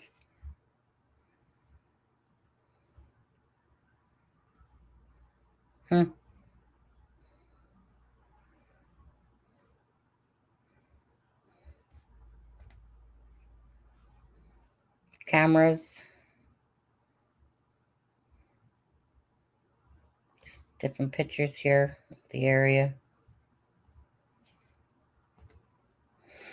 All right. But it's like nobody had really compiled anything. And it's like, I want information. And like I said, I wanted to make it factual information.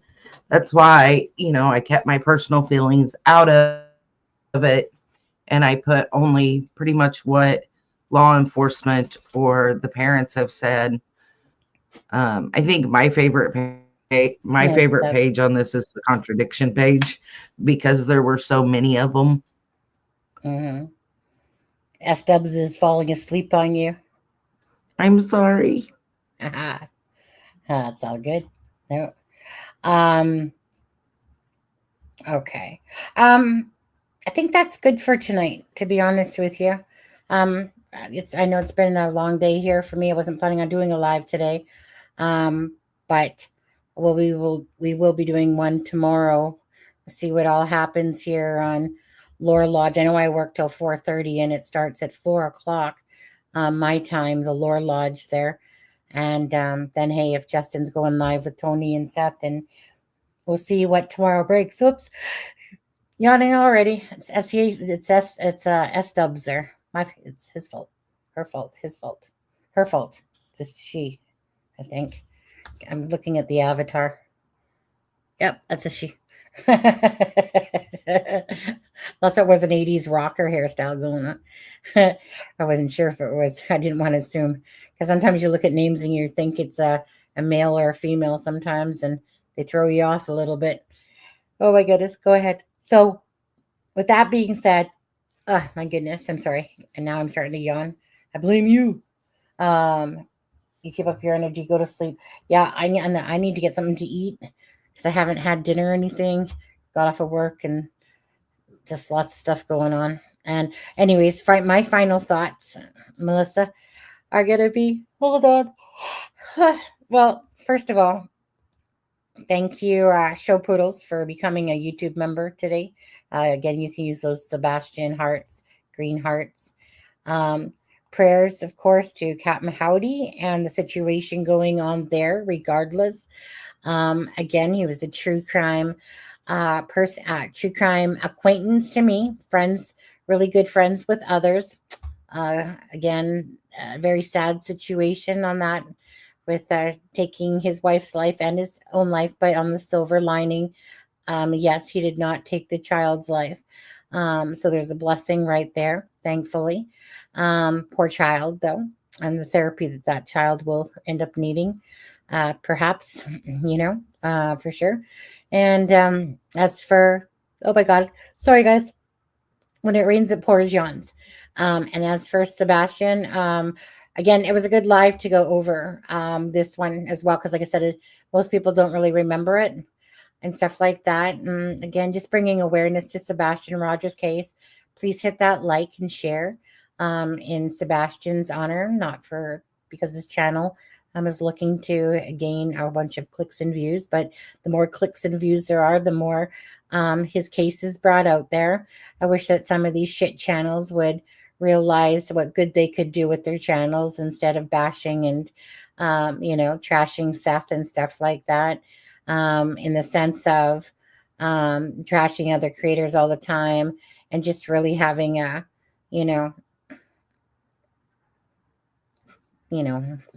I want to use a couple words there, but I'm going to restrain myself from it. But do better with your channels, some of you people.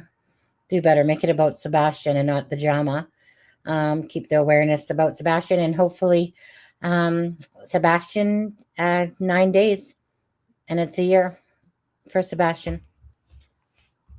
I pray that we don't hit the 1 year mark with Sebastian. I pray that he is found before that. I did drop my link if you guys want to go subscribe to my channel. I dropped the link to the document if you want to go check that out. I also dropped the link for the live that we just went over in case you want to go watch the full thing. Just in the nick of time. Prayers to Captain Howdy and his family and his friends. Oh, we got exactly 100 likes, by the way. Woohoo! Woohoo! Yay, thank you guys. Thank you guys for that. But yeah, I mean, I just I pray for comfort and for healing for everybody that's involved in both Captain Howdy and Sebastian's case. Okay, I'm going to keep yawning if we don't end it here. Okay, so on the way out, we'll play Sebastian's Eye of the Tiger. If anyone doesn't know, it's because Eye of the Tiger was a song that they played for Sebastian when they were trying to look for him to try to make him feel like more, say, comfortable and something that he could associate with by hearing that song. Hence why that's the song that I made a video for. And of course, the awareness to Sebastian and stuff that, like in that video, that pictures like this that Melissa had done up and stuff in there. So with that being said, you guys, we will see you tomorrow at some point for sure. And yeah, we're out of here. Okay. Good night. Thank you guys so much. Thanks, mods. Thanks, everybody. for being here. Appreciate. Ready? You ready? Are you ready? We're ready.